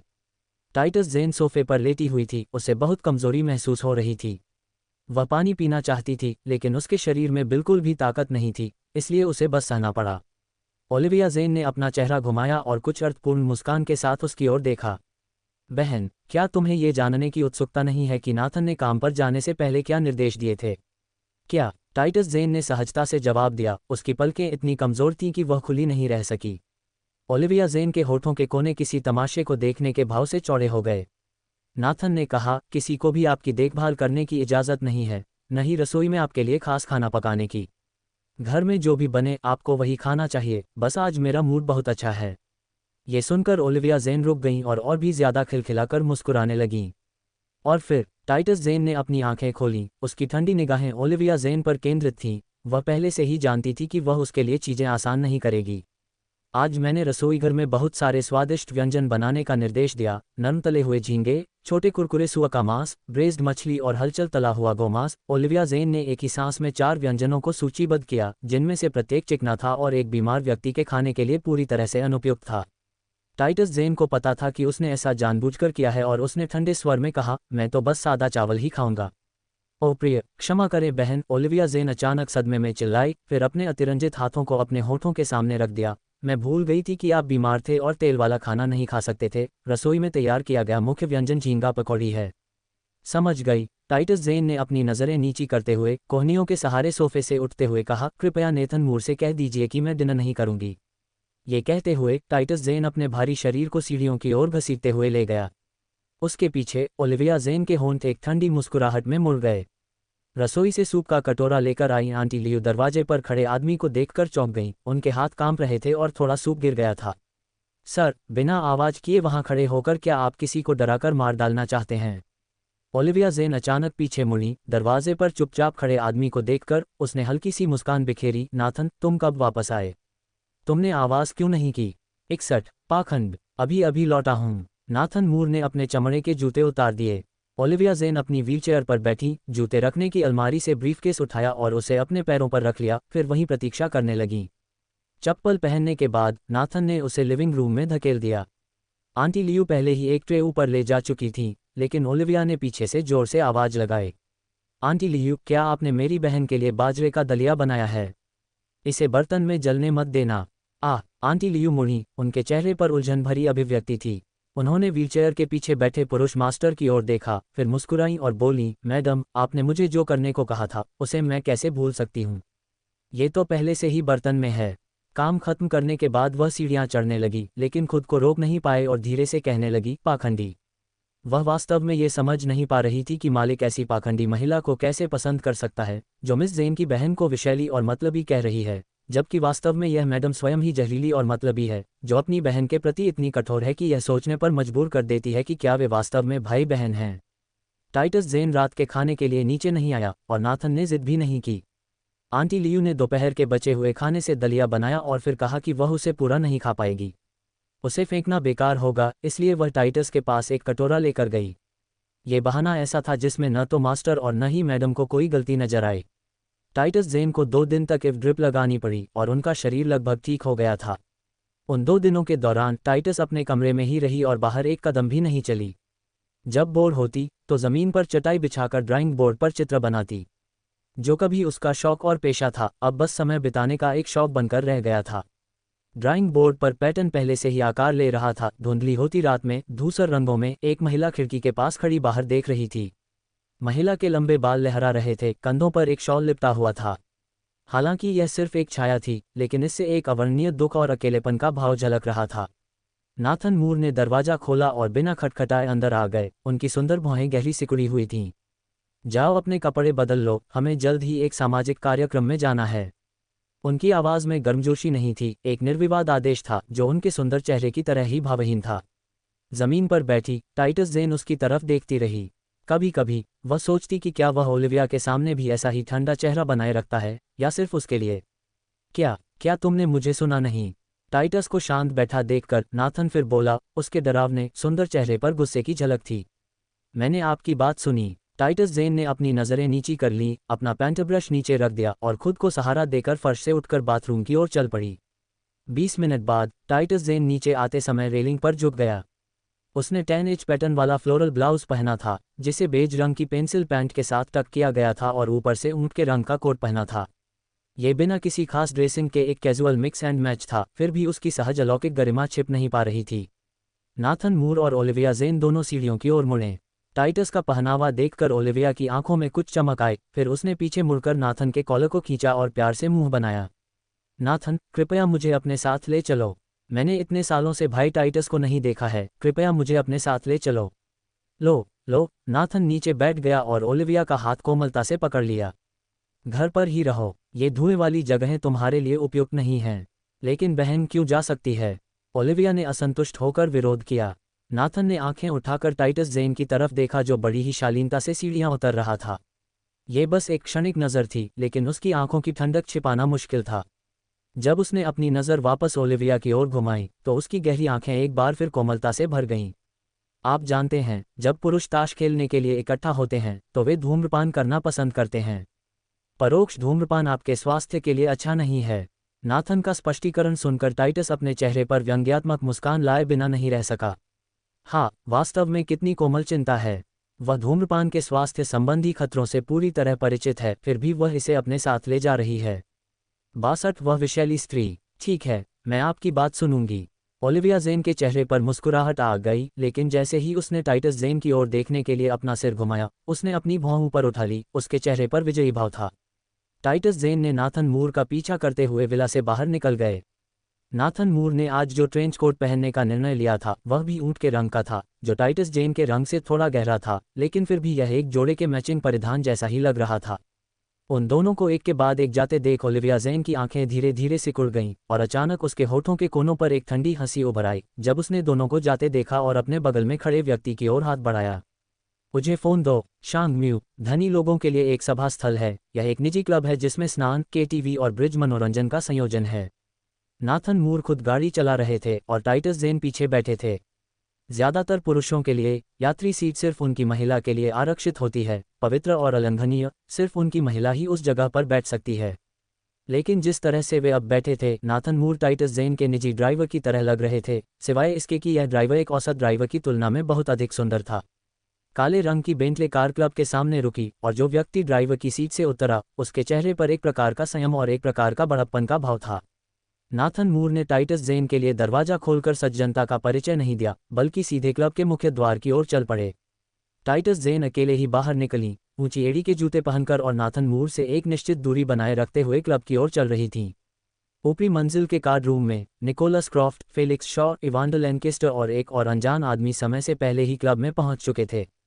ये लोग सोफे पर आराम से बैठे थे और सिगरेट पीते हुए बातें कर रहे थे। बड़े भाई अभी तक क्यों नहीं आए? फेलिक्स शॉ ने अपनी आस्तीन ऊपर करके घड़ी पर नजर डाली। वह लगभग हर पार्टी में सबसे पहले पहुंचता था, लेकिन आज विदेश से लौट रहा उसका बचपन का दोस्त देर से आ रहा था। इवांडर लैनकेस्टर ने सिगरेट का कश लिया और मजाक उड़ाते हुए कहा, घर पर अपनी बीमार हसीना का इंतजार कर रहा हूं। तुम लोगों को पता होना चाहिए, किसी औरत को बाहर लाना सबसे ज्यादा तकलीफदेह काम होता है। क्या तुम कह रहे हो कि बड़े भाई ओलिविया को ला रहे हैं? फेलिक्स शॉ ने अविश्वास से भौहें चढ़ाईं। हालांकि ओलिविया जेन बचपन से ही उनके पीछे पीछे आती रही थी, फिर भी अपनी औरत को इस तरह के पुरुषों के जमावड़े में लाना वाकई अजीब था। नहीं, यह उसके घर की बर्फीली सुंदरता है। इवांडर लैनकेस्टर ने अपना सिर पीछे झुकाया और कुछ हद तक उपेक्षापूर्ण भाव से धुएं का छल्ला उड़ाया। वह दुष्ट औरत, लगभग अवचेतन रूप से फेलिक्स शॉ ने अचानक कहा। फेलिक्स, निकोलस क्रॉफ्ट ने भौहें चढ़ाकर धीमी आवाज में कहा, उसे याद दिलाते हुए कि जो महिला अपने भाई का बिस्तर गर्म करती है, चाहे वह कितनी भी अयोग्य क्यों न हो, उसकी पीठ पीछे उसके बारे में बुरा नहीं कहा जाना चाहिए। हे, इवांडर लैंकेस्टर ने एक और कश लिया और एक और धुएं का छल्ला उड़ाया। उसके पतले होंठ एक लापरवाह भाव में मुड़ गए। तीसरे भाई, कुछ अच्छे शब्द बोलना बेहतर है, कहीं ऐसा न हो कि एक दिन बड़े भाई का हृदय परिवर्तन हो जाए, पता नहीं। फेलिक्स शॉ ने जोर से कहा, अगर बड़ा भाई अंधा न हो तो वह ऐसी दुष्ट औरत के चक्कर में कभी नहीं पड़ेगा। ये कुछ ऐसा नहीं है जिसे आप निश्चित रूप से कह सकें। इवांडर लैंकेस्टर ने एक और धुएं का छल्ला छोड़ा। उसके पैर हल्के से हिल रहे थे। शायद बड़े भाई को वह पहले ही पसंद आ गई है। पाह, क्या बदकिस्मती है। इवांडर लैंकेस्टर की इस टिप्पणी पर फेलिक्स शॉ ने उसे कई बार थूका और अंत में उसने जोर से कहा, मुझे यकीन है कि बड़े भाई ऐसी औरत के झांसे में नहीं आएंगे। क्या होगा अगर उसने ऐसा किया है? इवांडर लैंकेस्टर ने मुंह से सिगरेट लटकाए फेलिक्स शॉ की ओर देखा। अगर बड़े भाई को उससे प्यार हो गया तो मैं अपनी आंखें निकाल लूंगा। इवांडर लैंकेस्टर ने ठंडी सांस ली और दूसरी ओर देखते हुए कहा, तो बेहतर होगा कि आप अपनी आंखें निकालने के लिए तैयार हो जाएं। दोनों के बीच बहस होती रही, जबकि कार्ड रूम में मौजूद अन्य दो व्यक्ति पूरी तरह चुप रहे। निकोलस क्रॉफ्ट ने इसमें भाग नहीं लिया क्योंकि वह अपने भाई के निजी मामलों में हस्तक्षेप नहीं करना चाहता था, जबकि दूसरा, डैनियल आर्मस्ट्रॉन्ग, हालांकि शांत था, लेकिन उसकी तीखी आंखें सिकुड़ी हुई थीं। वह अपनी उंगलियों के बीच सिगरेट को जोर से फूंक रहा था, मानो वह कोई योजना बना रहा हो। 63 भाभी, क्या दूसरा भाई पिछले कुछ दिनों से फिर से आपके साथ दुर्व्यवहार कर रहा है? 4 पुरुष, जिनमें से किसी के साथ कोई महिला साथी नहीं थी, इसलिए जब टाइटस जेन और नाथन मूर दरवाजे पर दिखाई दिए तो एक पल के लिए सभी लोग अचंभित रह गए। केवल इवांडर लैंकेस्टर के चेहरे पर उदासीनता थी, मानो उसे पहले से ही सब पता था। निकोलस क्रॉफ्ट ने सबसे पहले प्रतिक्रिया व्यक्त की। उन्होंने अपनी सिगरेट बुझाई और फिर खड़े होकर मुस्कुराए तथा टाइटस जेन का अभिवादन किया। भाभी भी मस्ती में शामिल होने आईं। टाइटस जेन की मुस्कान फीकी थी और उन्होंने विनम्रता से थोड़ा सिर हिलाया। हम तो बड़े भाई पहले ही आ चुके थे। आप बेसब्री से इंतजार कर रहे होंगे। लगभग 1 वर्ष तक नाथन के साथ रहने के कारण टाइटस जेन अंदर के कई लोगों के लिए अजनबी नहीं था तथा अक्सर सामाजिक कार्यक्रमों में नाथन के साथ जाता था। उन्होंने बारी बारी से सभी को अभिवादन के रूप में सिर हिलाया और फेलिक्स शॉ भी खड़े हो गए और अनिच्छा से पुकारे, भाभी। इवांडर लैंकेस्टर ने अपनी सिगरेट का एक गहरा कश लिया, फिर उत्साहपूर्वक आगे बढ़ते हुए सिगरेट के टुकड़े को जमीन पर फेंक दिया। भाभी, फुर्ती लग रही है। क्या दूसरे भाई ने पिछले दिनों फिर से आपके साथ बुरा व्यवहार किया है? इवांडर लैंकेस्टर उन दोनों के सामने रुक गया। उसकी आंखों में एक गहरी, अर्थपूर्ण मुस्कान थी। बोलते हुए उसने टाइटस जेन के माथे पर उभरी हुई लटों को हटाने के लिए हाथ बढ़ाया।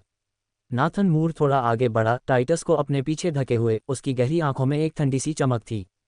कमरे में मौजूद सभी लोग इवांडर लैंकेस्टर के इन शब्दों पर आश्चर्य से भर गए। दूसरे भाई ने तुम्हारे साथ फिर कभी बुरा व्यवहार नहीं किया?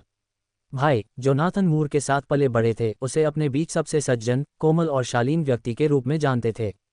उन्होंने ओलिविया जेन के प्रति उसकी कोमलता देखी थी और उन्हें यकीन नहीं हो रहा था कि उसे महिलाओं को नुकसान पहुंचाने का शौक है।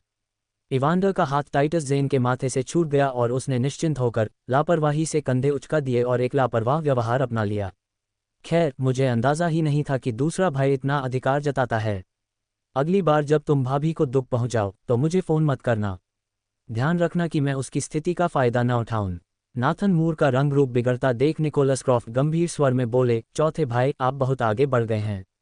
यद्यपि निकोलस क्रॉफ्ट को नाथन मूर द्वारा अपनी पत्नी के साथ दुर्व्यवहार की अफवाह सुनकर आश्चर्य हुआ, लेकिन उन्होंने महसूस किया कि यह उनका निजी मामला था और इसमें एक भाई का हस्तक्षेप उचित नहीं था। ठीक है, मैं बहुत आगे निकल गया। मैं तो सीव हूँ, हमेशा दूसरों के मामलों में दखलंदाजी करता हूँ। इवांडर लैंकेस्टर ने उदासीनता से बुदबुदाया और पास के सोफे पर बैठ गया। वह अपनी टांगें क्रॉस करके बैठा रहा और अब भी अपने बेचैन हाथ को देख रहा था। डैनियल आर्मस्ट्रॉन्ग पूरे समय पीछे ही रहे। उन्होंने पास आने की पहल नहीं की। उनकी पैनी निगाहें लगातार टाइटस जेन को ऊपर से नीचे तक घूर रही थीं। उनकी आंखें गहरी और चिंतित थीं। टाइटस जेन की अभिव्यक्ति कुछ अस्वाभाविक थी। उसके होठों का मोड़ थोड़ा कठोर था। वह संकोचवश अपने बालों के निशानों को छूने के लिए आगे बढ़ी, क्योंकि उसे डर था कि कहीं वे दूसरों को दिखाई न दें। वह भले ही गर्वित थी, लोगन रे द्वारा हमेशा लाड़ प्यार में पली बढ़ी, लेकिन नाथन के साथ रहते हुए वह एक घरेलू नौकरानी से भी अधिक अपमानित महसूस करती थी, खासकर नाथन के भाइयों के सामने। टाइटस जेन को एक जोकर की तरह महसूस हुआ, जिसे सुर्खियों में उजागर किया गया। उसे सभी को अपने घाव दिखाने के लिए मजबूर किया गया। शर्म के बावजूद उसे अभी भी एक मजबूर मुस्कान रखनी पड़ी।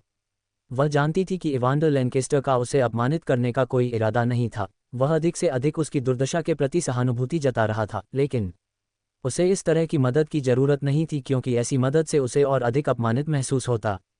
भाभी, अंदर आकर बैठ जाए। पूरे समय यहीं खड़े रहकर क्या आप ये कहना चाह रही हैं कि हम भाई अच्छे मेज़बान नहीं हैं?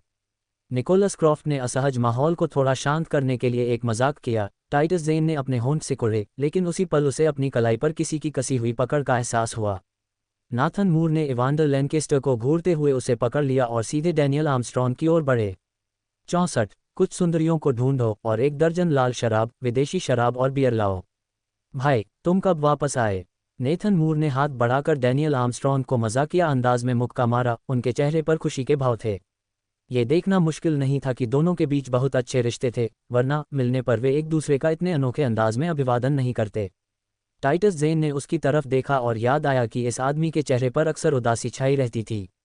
हालांकि वह कभी कभी अपनी बहन ओलिविया जेन के प्रति कोमलता दिखाता था, लेकिन ऐसे आवेगपूर्ण और कुछ हद तक बचकाने पल कम ही आते थे।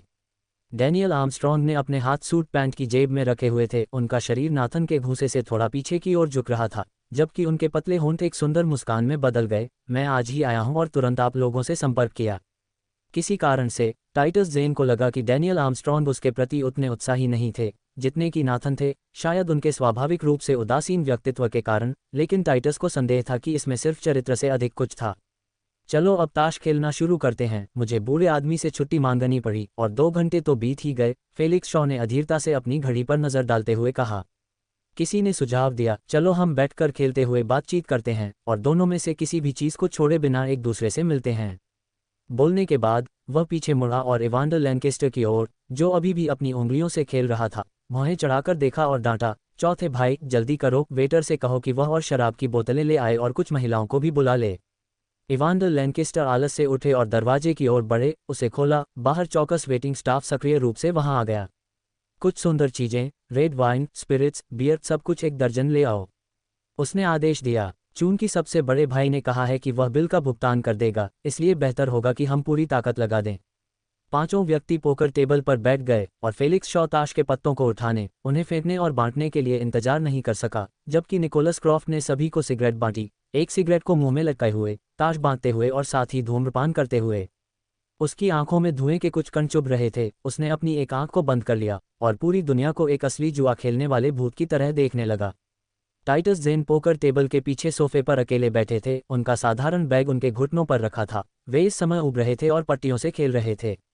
कार्ड रूम का दरवाजा कुछ बार खटखटाया गया और फिर वेटर ने उसे बाहर से धक्का देकर खोला और साथ ही जीवंत और चुलबुली हेलो के साथ कई सुंदरियां अंदर आईं। सभी ने एक समान रूप से चमकदार लाल रंग की शरीर से चिपकी हुई चियोंगसम पोशाकें पहन रखी थीं। उनके लंबे बाल एक समान रूप से चोटी में बंधे हुए थे। उनके चेहरे पर अत्यधिक सफेद मेकअप लगा हुआ था। उनके होंठ चमकदार लाल और पलकें लंबी थीं, जिससे उनका प्राकृतिक रूप पहचान में नहीं आ रहा था। उनमें से एक फेलिक्स के पास गई, अपने शरीर को घुमाया और उसकी गर्दन को पकड़कर उसकी गोद में बैठ गई और प्यार से बोली, युवा मास्टर फेलिक्स, आप इतने लंबे समय से विवी से क्यों नहीं मिले? क्या आपको नया प्यार मिल गया है और आप विवी को भूल गए हैं? अन्य 4 महिलाएं भी उन चारों पुरुषों के पास आकर बैठ गईं, हालांकि ऐसा प्रतीत होता था कि वे उनसे अच्छी तरह परिचित नहीं थीं। इवांडर लैनकेस्टर ने अपने बगल में बैठी महिला पर एक नज़र डाली, अपना हाथ उठाकर अपनी ठुड्डी पर चुटकी ली। अपने सुंदर चेहरे को थोड़ा पीछे खींचते हुए उसने भौहें चढ़ाईं और उसे आंकते हुए मजाकिया लहजे में कहा, विवी, तुम बहुत चालाक हो। तुम्हारे यंग मास्टर फेलिक्स को न केवल नया प्यार मिल गया है, बल्कि उसने मुख्य महल की रानी को भी अपने साथ ले लिया है। ओह, यंग मास्टर फेलिक्स ने मुख्य महल की रानी को चुन लिया है। विवी फेलिक्स शॉ की गर्दन से कसकर चिपक गई। उसके होंठ चमकीले लाल रंग में रंग गए और उसका मुंह हंसी से लगभग फूल में बदल गया। ये किस परिवार की बेटी है? हमें बताओ ताकि हम भी आपकी खुशी में शरीक हो सकें, उसने कहा। फेलिक्स शॉ ने इवांडर लैनकेस्टर को घूरा, फिर नजरें फेर ली और विवी के गाल पर चुटकी ली। हंसते हुए उसने इनकार किया, उसकी बकवास मत सुनो, मैं हाल ही में बहुत व्यस्त रहा हूँ। हाँ, आप सचमुच बहुत व्यस्त हैं। बूढ़े आदमी की हर समय निगरानी में रहते हुए आप व्यस्त कैसे नहीं रह सकते? इवांडर के व्यंग्यात्मक हस्तक्षेप से फेलिक्स की बात बीच में ही रुक गई। बेशक, इससे उसे दूसरे आदमी से एक और ठंडी चेतावनी मिली। 65, यहाँ आओ। हम व्यस्त? जब बूढ़ा आदमी सारा दिन मुझ पर नजर रखता है तो मैं व्यस्त कैसे न रहूं? फेलिक्स शॉ की बात पूरी भी नहीं हुई थी कि इवांडर लैनकेस्टर ने अस्पष्ट लहजे में उसे बीच में ही टोक दिया। बेशक, इससे इवांडर को चेतावनी के तौर पर ठंडी निगाहों से देखा गया। इवांडर को इसकी परवाह नहीं थी और उसने अचानक फेलिक्स शॉ की ओर देखा। वैसे तीसरे भाई, आपकी प्यारी एलिजाबेथ वाइट कहाँ है? मैंने उसे हाल ही में आपकी बेल्ट से बंधा हुआ क्यों नहीं देखा? क्या बूढ़े आदमी ने उससे छुटकारा पा लिया? एलिजाबेथ के बारे में बात करते हुए फेलिक्स शॉ के चेहरे पर तुरंत एक आत्मसंतुष्ट भाव आ गया तथा उसकी आंखों और भौहों के कोनों पर मिठास स्पष्ट दिखाई देने लगी। मैंने एक नाटक में निवेश किया है और वह अभी उसका फिल्मांकन कर रही है। वह मुख्य अभिनेत्री है। हाँ, फेलिक्स शॉ ने अनजाने में विवी की ठोड़ी पर चुटकी काटी, उसके होंठ थोड़े मुड़ गए।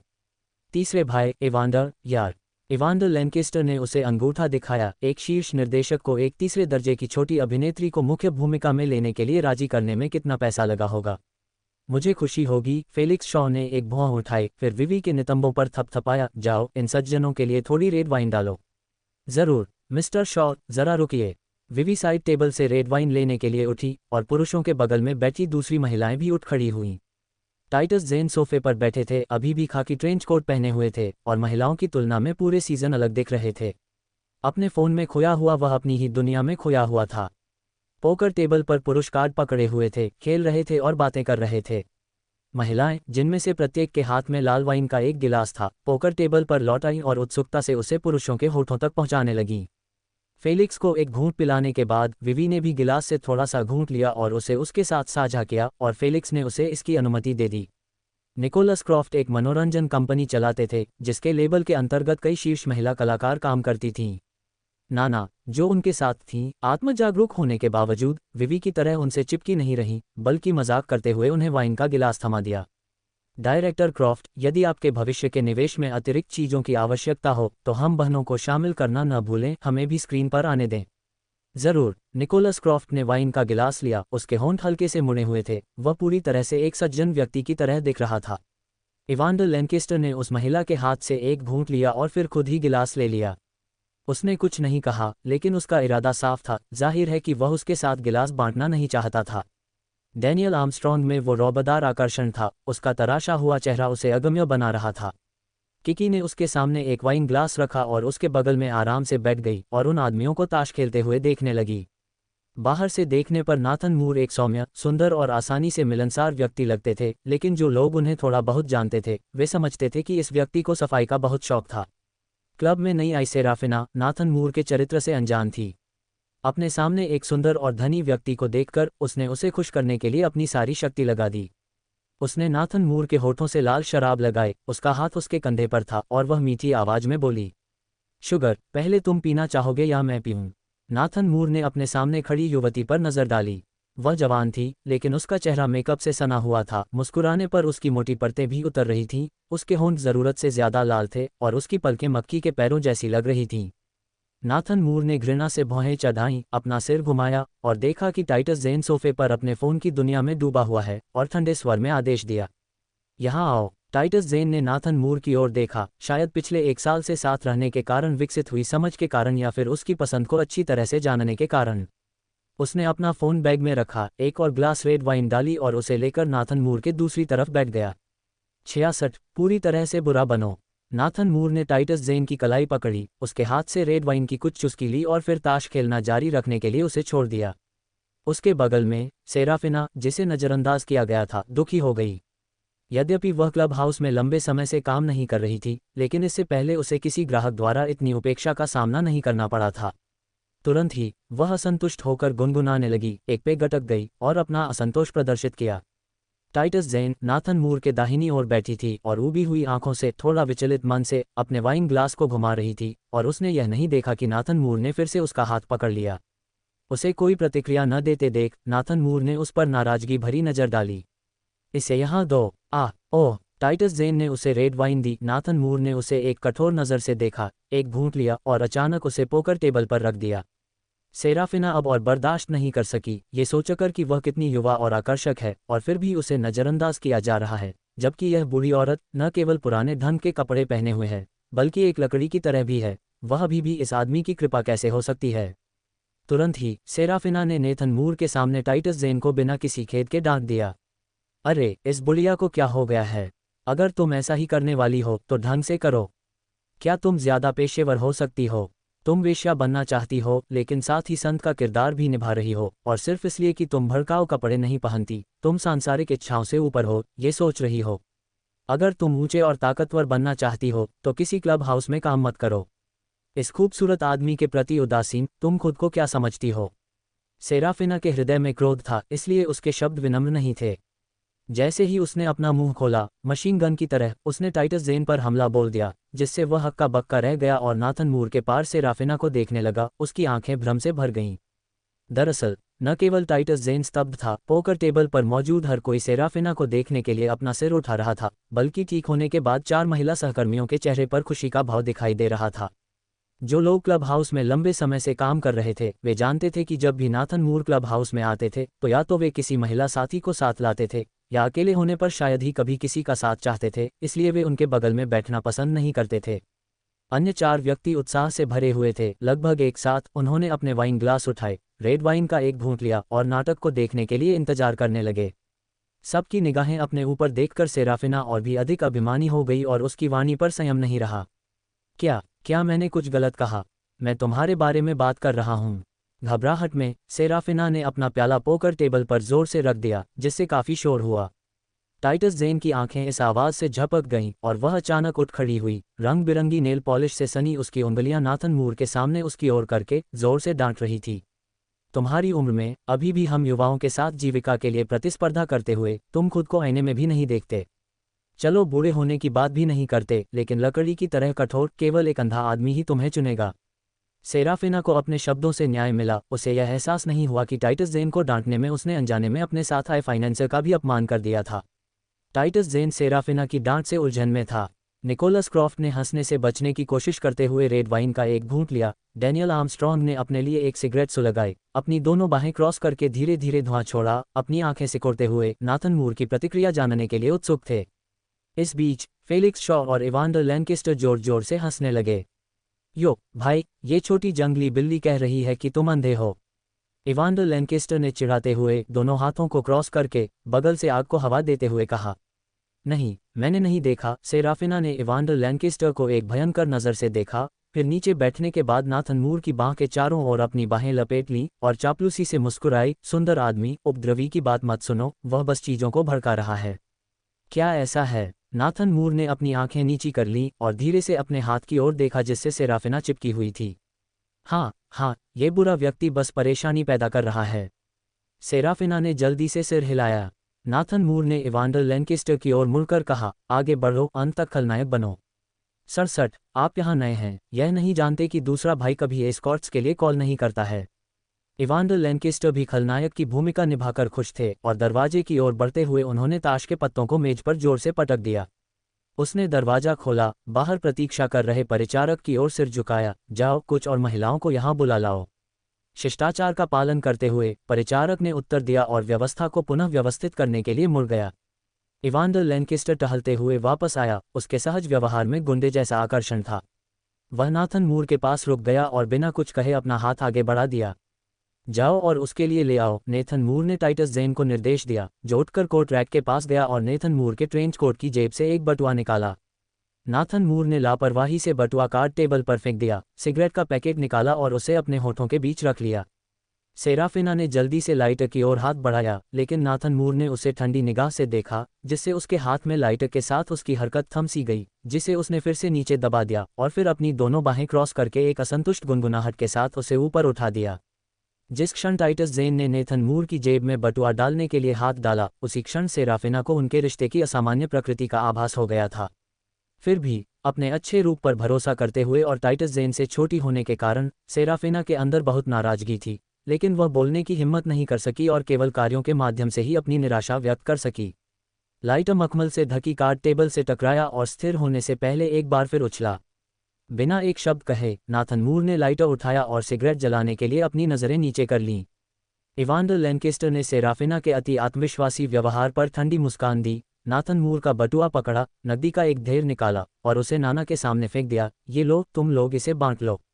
धन्यवाद युवा मास्टर, नाना ने एक सुखद मुस्कान के साथ नकदी छीनते हुए कहा, फिर फेलिक्स शॉ को गले लगाया और उसे एक चुंबन दिया तथा अन्य 3 सहकर्मियों को इशारा करते हुए कहा, चलो बहनों, हमारी पारी समाप्त हो गई है।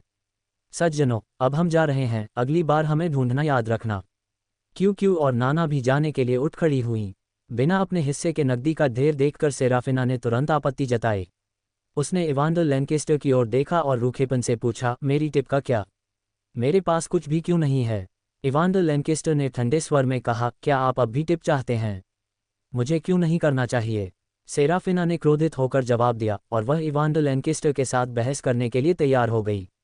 हाँ, हमारी दूसरी साली को आपने बिना किसी कारण के गालियां दी और आपको शुक्रगुजार होना चाहिए कि उन्होंने आपसे कोई स्पष्टीकरण नहीं मांगा। और आप अभी भी टिप चाहते हैं?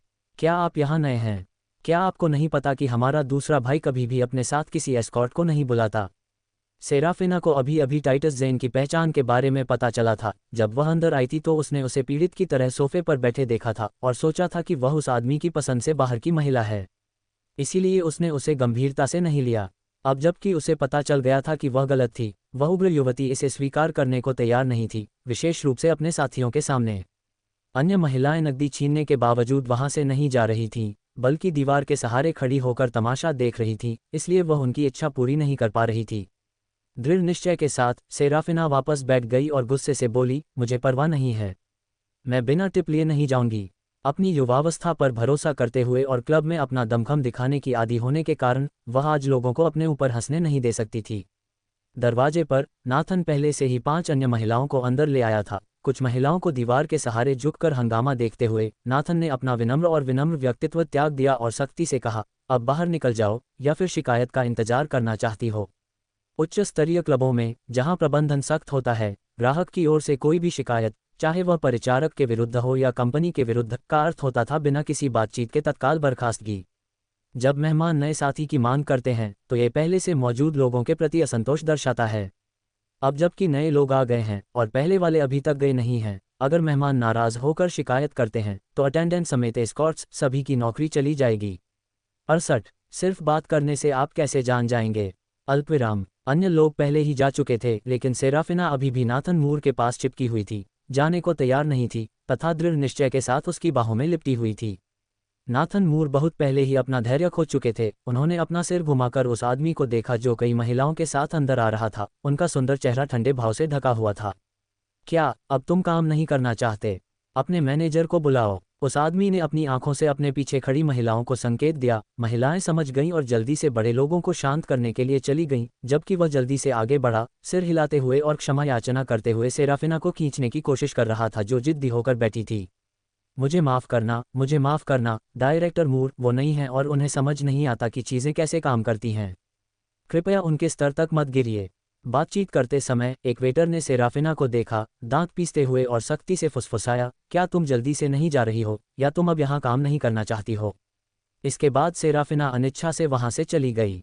जो महिलाएं अभी अभी आई थीं, उनमें से एक ने नीची मेज पर शराब डाली, अपना पे हाथ में लिया और फेलिक्स शॉ के बगल में बैठ गई। मुस्कुराते हुए बोली, मिस्टर फेलिक्स, सज्जनों, एक जवान लड़की के स्तर तक मत गिरिए।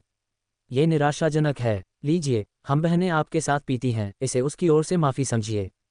महिला के बोलने के बाद उसने अपना सिर पीछे झुकाया और साहपूर्वक एक गिलास रेड वाइन पी लिया। अन्य 4 महिलाएं भी अपने वाइन ग्लास पकड़े हुए पुरुषों के पास आकर बैठ गईं, और आखिरी महिला नेली ब्राउन परेशान दिख रही थी और कार्ड टेबल के सामने खड़ी थी।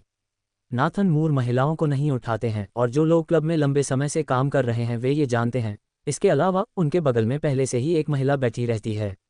महिला का परेशान चेहरा देखकर वह तब तक चुप रहा जब तक डैनियल आर्मस्ट्रॉन्ग ने आखिरकार बात नहीं की और अपना वाइन ग्लास कार्ड टेबल पर वापस रख दिया, जो उसके और नाथन मूर के बीच में था। इवांडर लैंकेस्टर अभी तक बैठा नहीं था, इसलिए उसने टाइटस ज़ेन का हाथ पकड़ने के लिए अपना हाथ बढ़ाया, जोर से झटका दिया। टाइटस ज़ेन बिना तैयारी के लड़खड़ाते हुए सामने आ गया। उसी समय डैनियल आर्मस्ट्रॉन्ग ने अपने बगल में बैठी महिला को नाथन मूर की ओर धकेलते हुए कहा, आओ, तुम दोनों मेरे भाई का साथ दो, मैं उसे चाहता हूँ। नाथन मूर की ओर से कोई प्रतिक्रिया न देखकर दोनों महिलाएं झिझकी और डरते डरते उनके दाएं बाएं बैठ गईं। डैनियल आर्मस्ट्रॉन्ग द्वारा कुर्सी पर दबाव डाले जाने पर टाइटस ज़ेन की पहली प्रतिक्रिया संघर्ष करना और उठकर जाने की थी, लेकिन ये देखकर कि नाथन मूर ने न केवल अपने भाई को रोका, बल्कि उसकी ओर देखा भी नहीं, बल्कि उसने अपनी बाहें फैला दी और दोनों महिलाओं को गले लगा लिया। एक विद्रोही प्रतिशोध की प्रवृत्ति बढ़ी। टाइटस ज़ेन ने अपने होंठ काटे, इसके खिलाफ फैसला किया। डैनियल आर्मस्ट्रॉन्ग की छाती से लिपट गया और अब संघर्ष नहीं किया, अपने हाथ को उसकी कमर के चारों ओर कसकर लपेट लिया। इस बीच मेज पर बैठे अन्य 3 पुरुष जानबूझकर या अनजाने में अपने बगल में बैठी महिलाओं को छेड़ रहे थे, ऐसा दिखावा कर रहे थे मानो उन्होंने ध्यान नहीं दिया हो। केवल इवांडर लैंकेस्टर ने संक्षिप्त रूप से उस पर नजर डाली, उसके होठों पर स्पष्ट मुस्कान आ गई। टाइटस जेन की निष्क्रिय अधीनता ने डैनियल आर्मस्ट्रॉन्ग को और भी अधिक प्रोत्साहित किया। उन्होंने टाइटस जेन की ठोड़ी को चुटकी लेने के लिए अपना हाथ उठाया। उनके पतले होंठ स्पष्ट रूप से उपहास में मुड़े हुए थे। आओ लड़की, अपना सिर उठाओ और मुझे अपना चेहरा अच्छी तरह देखने दो। टाइटस जेन ने सहयोग करते हुए उसका सिर उठाया। फिर डैनियल आर्मस्ट्रॉन्ग ने आगे कहा, आप बहुत उल्लेखनीय दिखते हैं, लेकिन आप बहुत दुर्भावनापूर्ण हैं। मैं तुम्हें नहीं जानता, तुम्हें कैसे पता कि मैं दुर्भावनापूर्ण हूँ? टाइटस जेन ने जवाब दिया और मन ही मन नाथन मूर को कोसा, उस कमीने को जिसने अपने भाई को उसका अपमान करने दिया, जबकि वह उससे नफरत करता था और घृणा करता था। उम्मीद नहीं थी, फिर भी एक छोटी सी जंगली बिल्ली है। डैनियल आर्मस्ट्रॉन्ग नाराज नहीं हुए, बल्कि उन्होंने टाइटस जेन की ठुड्डी पर जरा जोर से चुटकी काटी। बस पता नहीं इसका स्वाद कैसा है। डैनियल आर्मस्ट्रॉन्ग ने हल्के फुल्के अंदाज में बात की। टाइटस जेन की अभिव्यक्ति बदल गई। वह सहज रूप से नाथन मूर की ओर देखने लगे, लेकिन मूर अभी भी दो महिलाओं द्वारा गले लगाए हुए थे जिन्हें पे पदार्थ पिलाया जा रहा था।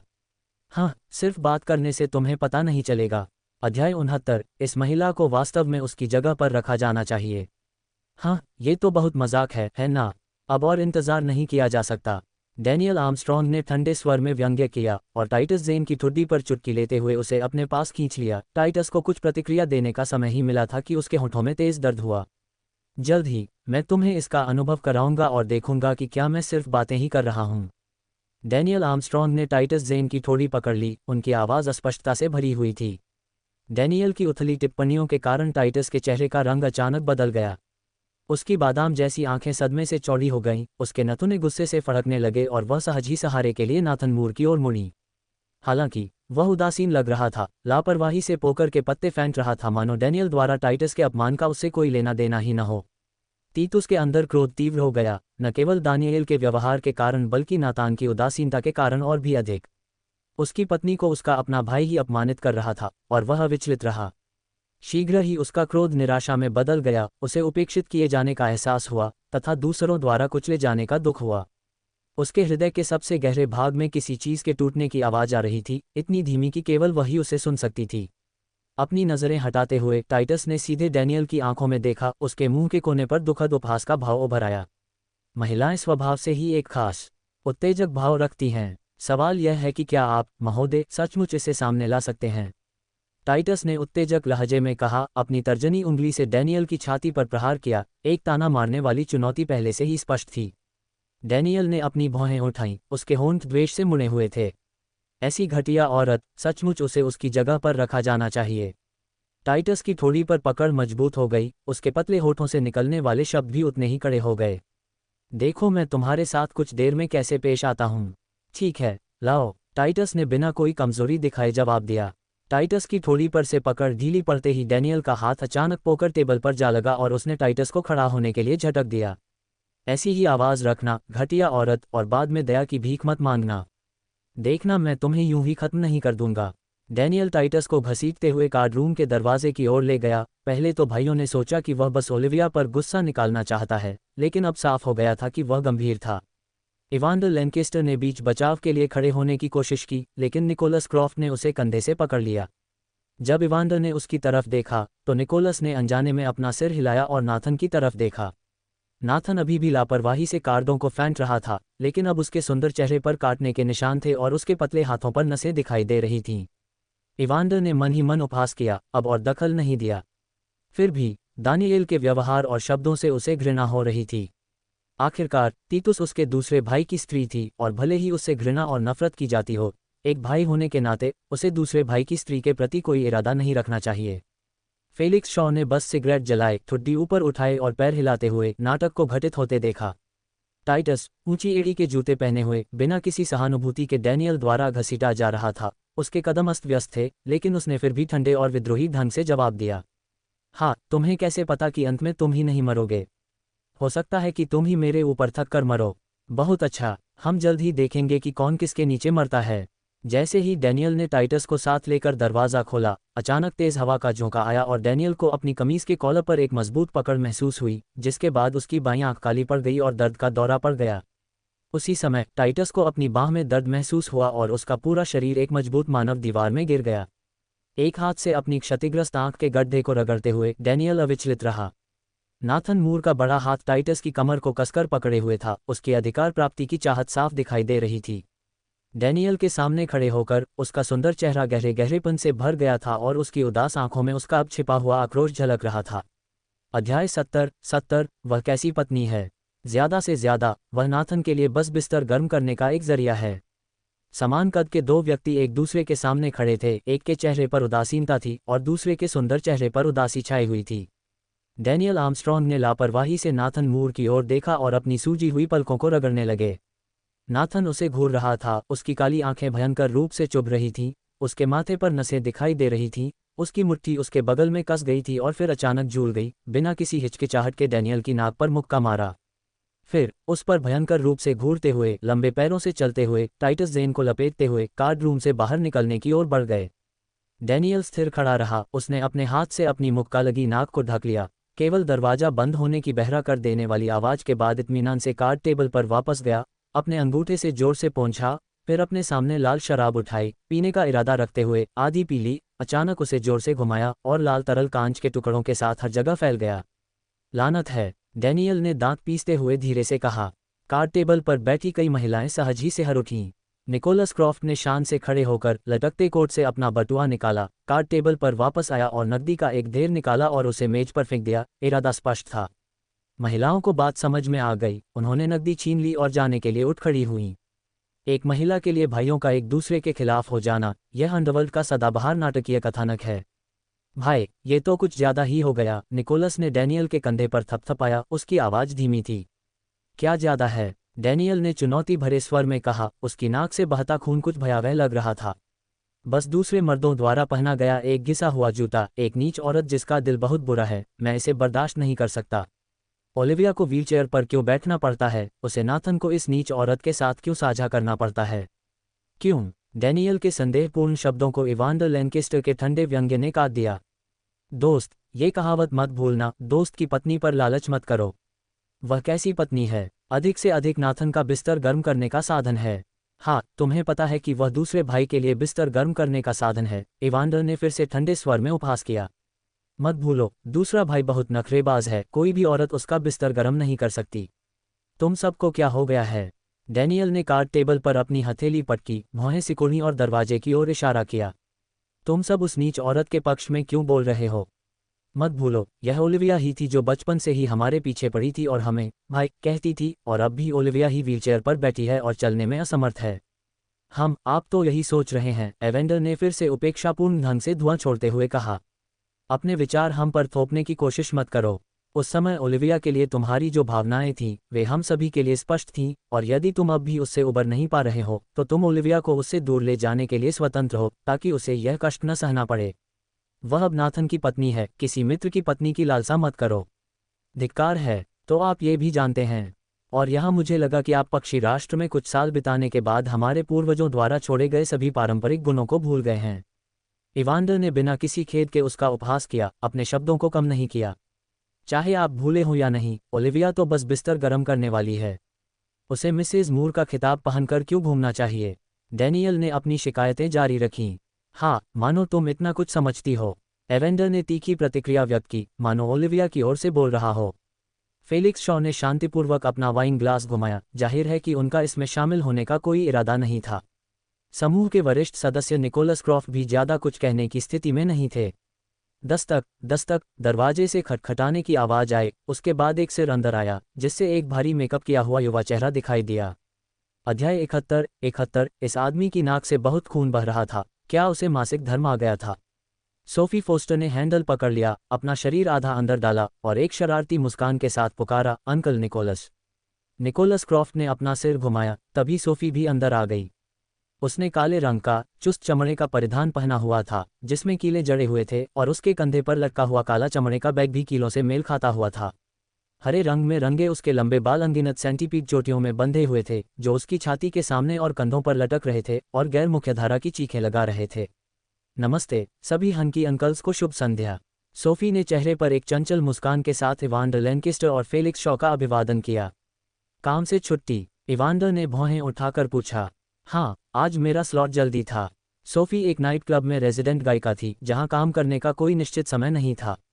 निकोलस के सामने आकर उसने मुड़कर देखा तो उसके बगल में डैनियल आर्मस्ट्रॉन्ग खड़ा था। उसकी आंखें आश्चर्य और अतिशयोक्ति से बड़ी हो गई थीं और मुंह खुला हुआ था। वाह, इस चाचा ने इतना खून बहाया है, क्या यह महीने का वह समय है? इस एक पंक्ति से उसने इवांडा और फेलिक्स को हंसने पर मजबूर कर दिया। बड़े भाई, छोटी सोफी और भी प्यारी हो गई है। इवांडा ने डैनियल के पीले चेहरे पर नजर डाली और सोफी को अंगूठा दिखाया। ये लड़की किसी को गाली देते हुए भी एक भी गाली नहीं देती। डैनियल की नाक से खून देखकर उसने उसे पीरियड्स का खून कह दिया। क्या मैंने कुछ गलत कह दिया? सोफी ने अनभिज्ञता जताते हुए निकोलस की ओर देखा। उसके छोटे छोटे पंजे उसकी बाहों को कसकर पकड़े हुए थे। उसकी हरकतें प्यारी लग रही थीं। पहली नज़र में खून से लथपथ वह आदमी अच्छा इंसान नहीं लगा, हालांकि यह उनकी पहली मुलाकात थी।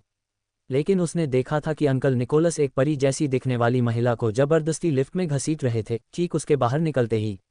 हालांकि उसने पीछे से सिर्फ एक झलक ही देखी थी, उसने उसे तुरंत पहचान लिया। और कार्ड रूम के अंदर इस अजनबी को पीटा गया। वह बिना पूछे ही अनुमान लगा सकती थी कि अभी क्या हुआ था।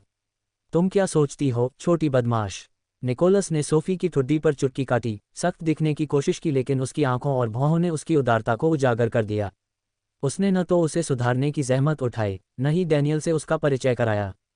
उठकर उसने उसका हाथ पकड़ा और कोट रैक पर अपनी जैकेट लेने चला गया। अलविदा, आप सभी अंकल।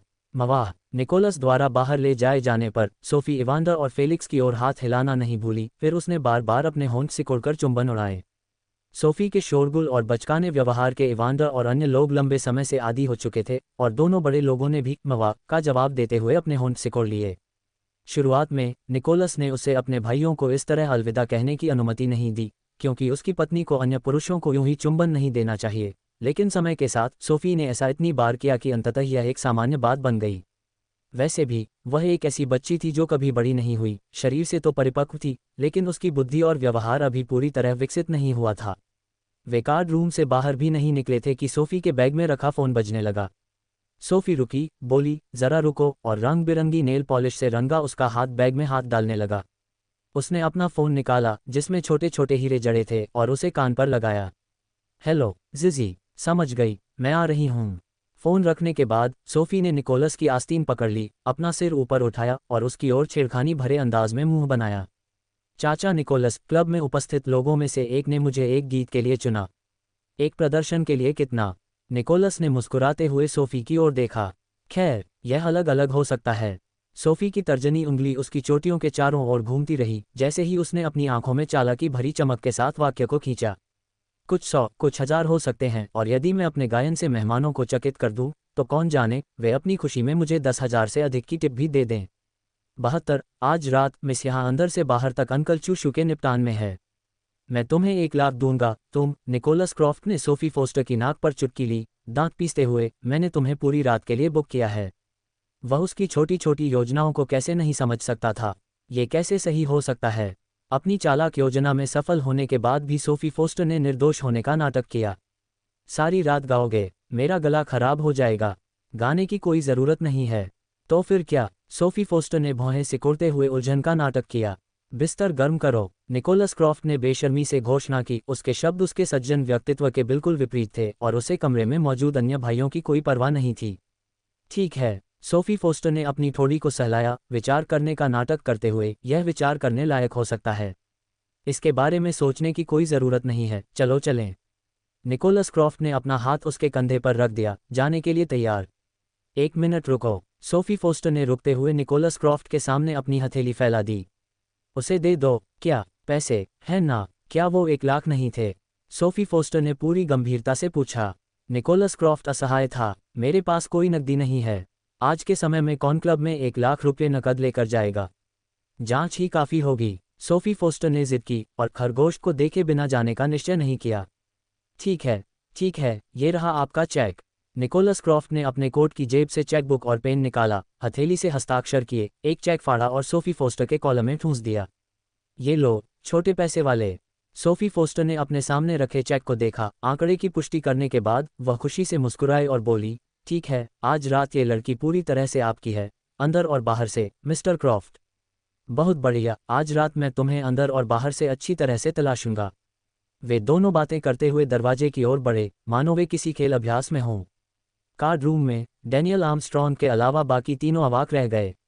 सिर्फ उनके जैसा ही एक अजीबोगरीब जोड़ा ही अपने भाइयों के सामने बिस्तर गर्म करने और उसकी बिजनेस कीमत के बारे में बिना किसी झिझक के बात कर सकता था। जब निकोलस क्रॉफ्ट ने सोफी फोस्टर को दरवाजे की ओर खींचा तो वह अचानक रुक गई, बोली, 1 मिनट रुको, फिर मुड़कर डैनियल आर्मस्ट्रॉन्ग की ओर देखने लगी। रहस्यमय मिस्टर क्रॉफ्ट, आपको अभी भी खून बह रहा है, सोफी फोस्टर ने उन्हें प्यार से याद दिलाया। क्या आप सैनिटरी पैड लाना भूल गए? मेरे बैग में एक है, क्या आप उधार लेना चाहेंगे? अगली बार जब हम मिलेंगे तो आप इसे लौटा सकते हैं। बात करते करते उसने अपने कंधे पर टंगा स्लिंग बैग नीचे रख दिया और रंगीन नेल पॉलिश लगे हाथों से उसमें से कुछ खोजने लगी। सोफी फोस्टर गंभीर लग रही थीं। अगर उनके हर शब्द गाली जैसे न होते तो शायद वे लोग मान लेते कि डैनियल आर्मस्ट्रॉन्ग के लिए उनकी चिंता सच्ची थी। फफ, हा हा हा। इवांडर लैनकेस्टर और फेलिक्स शॉ अपनी हंसी नहीं रोक पाए और जोर से हंस पड़े। डैनियल आर्मस्ट्रॉन्ग का चेहरा और भी ज्यादा खराब होता जा रहा था। अगर उसे इस बात की चिंता न होती कि सोफी फॉस्टर निकोलस क्रॉफ्ट की औरत है तो वह बिना किसी हिचकिचाहट के उसके पास जाकर उसे मुक्का मार देता। छोटी सोफी, क्या कभी किसी ने तुम्हें बताया है कि तुम बोलने में बेहतर हो गई हो? हा हा हा, फेलिक्स शॉ ने हंसी के बीच पूछा। हाँ, फेलिक्स क्रॉफ्ट ने ऐसा ही कहा, सोफी फोस्टर ने मासूम आंखों से कहा, एक ऐसी नज़र जो उसके पहनावे से बिल्कुल मेल नहीं खाती थी। ठीक है छोटी, क्या तुम मेरे भाई को इतना गुस्सा दिलाना चाहती हो कि वह मर जाए? निकोलस क्रॉफ्ट बेबस था। हालांकि सोफी फोस्टर थोड़ी ज्यादा ही जिद कर रही थी, फिर भी वह उससे सख्ती से बात नहीं कर सकता था। मैं कैसे कर सकता हूँ? सोफी फोस्टर ने अतिशयोक्ति से अपनी भौहें सिकोड़ते हुए कहा, वह इतना खून बहने से नहीं मरा। यदि कुछ शब्द किसी व्यक्ति को मार सकते हैं तो क्या वह अब तक क्रोध से नहीं मर गया होता? निकोलस क्रॉफ्ट, छोटी बच्ची, देखते हैं कि अभी भी तुम्हारे पास बकबक करने की ताकत है या नहीं। निकोलस क्रॉफ्ट ने प्यार से सोफी फोस्टर की नाक पर चुटकी काटी, फिर उसे पकड़ लिया और कार्ड रूम से बाहर निकल गया। डैनियल आर्मस्ट्रॉन्ग से सॉरी भी नहीं कहा। 73, अपने कमरे में वापस जाओ और जल्दी आराम करो, मेरे मामलों में हस्तक्षेप मत करो। यद्यपि वह आज रात की घटनाओं पर उचित टिप्पणी नहीं कर सके, लेकिन इसका मतलब यह नहीं है कि वह डैनियल आर्मस्ट्रॉन्ग के कार्यों से सहमत हैं। जिस तरह से उसने टाइटस जेन को पकड़ा और अभी अभी जाने की कोशिश की, वह मजाक नहीं लग रहा था। भाई की स्त्री के साथ चाहे कितनी भी दुश्मनी क्यों न हो, छेड़छाड़ नहीं की जानी चाहिए। इस प्रकार सोफी फोस्टर के प्रति उनकी सहिष्णुता ने भी अप्रत्यक्ष रूप से उनके रुख को व्यक्त किया। कार्ड रूम से बाहर निकलते हुए निकोलस क्रॉफ्ट ने मुस्कुराते हुए उस छोटी महिला को देखा जो उसके करीब खड़ी थी। तुमने ऐसा जानबूझकर किया? यद्यपि यह एक प्रश्न था, निकोलस क्रॉफ्ट ने निश्चय के साथ कहा, क्योंकि उन्हें उस छोटी महिला के व्यवहार से पता चल गया था कि वह स्पष्ट रूप से डैनियल आर्मस्ट्रॉन्ग को शर्मिंदा करना चाहती थी। मैंने ये जानबूझकर किया था। सोफी फोस्टर ने अपनी ठुड्डी उठाई और इनकार नहीं किया। ओह, निकोलस क्रॉफ्ट ने अपनी भौहें उठाईं, उनकी फीनिक्स जैसी आंखें मनोरंजन से भरी हुई थीं। अंकल से बताइए कि मेरे भाई ने आपको कैसे नाराज किया। सोफी फोस्टर ने नाक सिकोड़ते हुए कहा, उसने मुझे नहीं, देवी बहन को नाराज किया है। अभी जब मैं लिफ्ट से बाहर आ रही थी तो मैंने उस दरिंदे नेथन मूर को फिर से देवी बहन को गाली देते देखा। सोफी फोस्टर ने आक्रोश से कहा। उसने टाइटस जेन और नाथन मूर के बारे में कुछ बातें जरूर सुनी थीं, क्योंकि निकोलस क्रॉफ्ट उसे बार बार परेशान करके राज उगलवाना बर्दाश्त नहीं कर पाता था, और तभी सोफी फोस्टर को टाइटस जेन के और भी करीब महसूस हुआ। बचपन से ही उसके माता पिता के व्यवहार ने उसके दिल पर एक अमिट छाप छोड़ दी थी, इसलिए स्वाभाविक रूप से सोफी फोस्टर उन पुरुषों से नफरत करती थी जो अपनी महिलाओं के साथ अच्छा व्यवहार नहीं करते थे। और बेशक वह पुरुषों द्वारा प्रताड़ित महिला पीड़ितों के प्रति सहानुभूति रखती थीं। तुम्हें तो पहले से ही पता था। सोफी फोस्टर द्वारा डैनियल आर्मस्ट्रॉन्ग को निशाना बनाने के कारणों को सुनकर निकोलस क्रॉफ्ट कुछ हद तक खुश तो हुए, लेकिन असहाय भी। बेशक, आप मुझे क्या समझते हैं? सोफी फोस्टर ने गर्व से अपनी चोटी सिर के पीछे कर ली। निकोलस क्रॉफ्ट ने भौहें चढ़ाते हुए कहा, अगली बार इतना भारी मेकअप मत करना। ठीक है अंकल क्रॉफ्ट, मैं अभी कुछ देर में नहा धोकर अंकल क्रॉफ्ट के सामने आ जाऊंगी, सोफी फोस्टर ने चंचलता से कहा, तो निकोलस क्रॉफ्ट ने प्यार से उसकी नाक पर चुटकी काटी। ... सिटी के दूसरी ओर नाथन मूर अपनी बेंटले को भूमिगत गैराज में ले जाने के लिए इंतजार नहीं कर सकते थे और विला के मुख्य प्रवेश द्वार के ठीक सामने रुक गए। इंजन बंद करने और कार का दरवाजा खोलने के बाद सूट पहने व्यक्ति कार के सामने से यात्री की तरफ चला गया। जैसे ही टाइटस जेन का पैर जमीन पर पड़ा, नाथन मूर ने उसका हाथ जोर से पकड़ लिया। तुम क्या कर रहे हो, मुझे छोड़ दो। उसकी बांह कस गई। टाइटस जेन दर्द से चिल्लाया, फिर भी नाथन मूर उसे विला की ओर खींच ले गया। यहाँ तक कि धुंधली स्ट्रीट लाइट में भी नाथन मूर का सुंदर चेहरा पीला पड़ गया था, मानो वह किसी चीज को रोकने की बहुत कोशिश कर रहा हो। नाथन मूर ने बड़े तेज कदम उठाए और टाइटस जेन उसके पीछे लड़खड़ाते हुए पत्थर के रास्ते पर उसकी एड़ी पकड़ ली। गलत कदम रखते हुए वह गति से आगे बढ़ गई।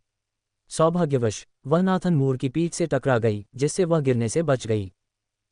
धीरे करो, टाइटस जेन ने फिर से चिल्लाया। नाथन मूर द्वारा आगे की ओर खींचे जाने पर वह काफी अव्यवस्थित दिख रहा था। कई मीटर लंबे पत्थर के रास्ते पर टाइटस ज़ेन लड़खड़ाते और संघर्ष करते रहे, लेकिन नाथन मूर अविचल रहे। नाथन, तुम इतनी जल्दी क्यों लौट आए? ओलिविया ज़ेन लिविंग रूम में बैठकर टीवी देख रही थी।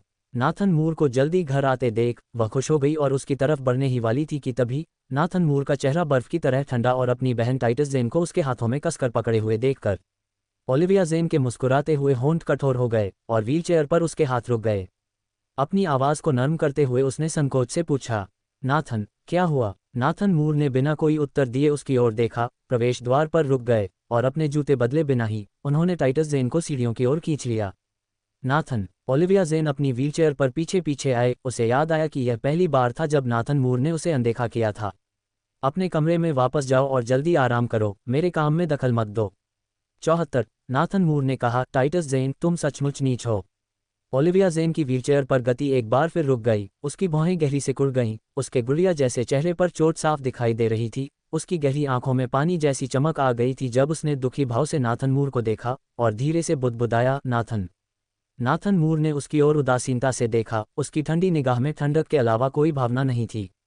उसकी नज़रें ओलिविया ज़ेन को छोड़कर उसके पीछे वाले कमरे की ओर मुड़ गईं। चुनिया, मैडम को आराम करने के लिए उनके कमरे में ले जाओ। चुनिया, जो कमरे के अंदर थी, जल्दी से बाहर भागी और जल्दी से जवाब दिया। उसने अपना मोबाइल फ़ोन अपने पजामे में रखा और अपने मालिक के आदेश का पालन करते हुए ओलिविया ज़ेन के पीछे खड़ी हो गई, व्हीलचेयर को सहारा दिया और धीरे से बातचीत की। मैडम, मैं आपको आपके कमरे तक ले चलता हूँ। ओलिविया ज़ेन ने नाथन मूर को टाइटस ज़ेन को सीढ़ियों से ऊपर खींचते हुए देखा, जब तक कि उनकी आकृतियाँ बिना कोई प्रतिक्रिया दिए कोने में गायब नहीं हो गईं। हालांकि अनजाने में उसके हाथों ने व्हीलचेयर के हैंडल को कसकर पकड़ लिया।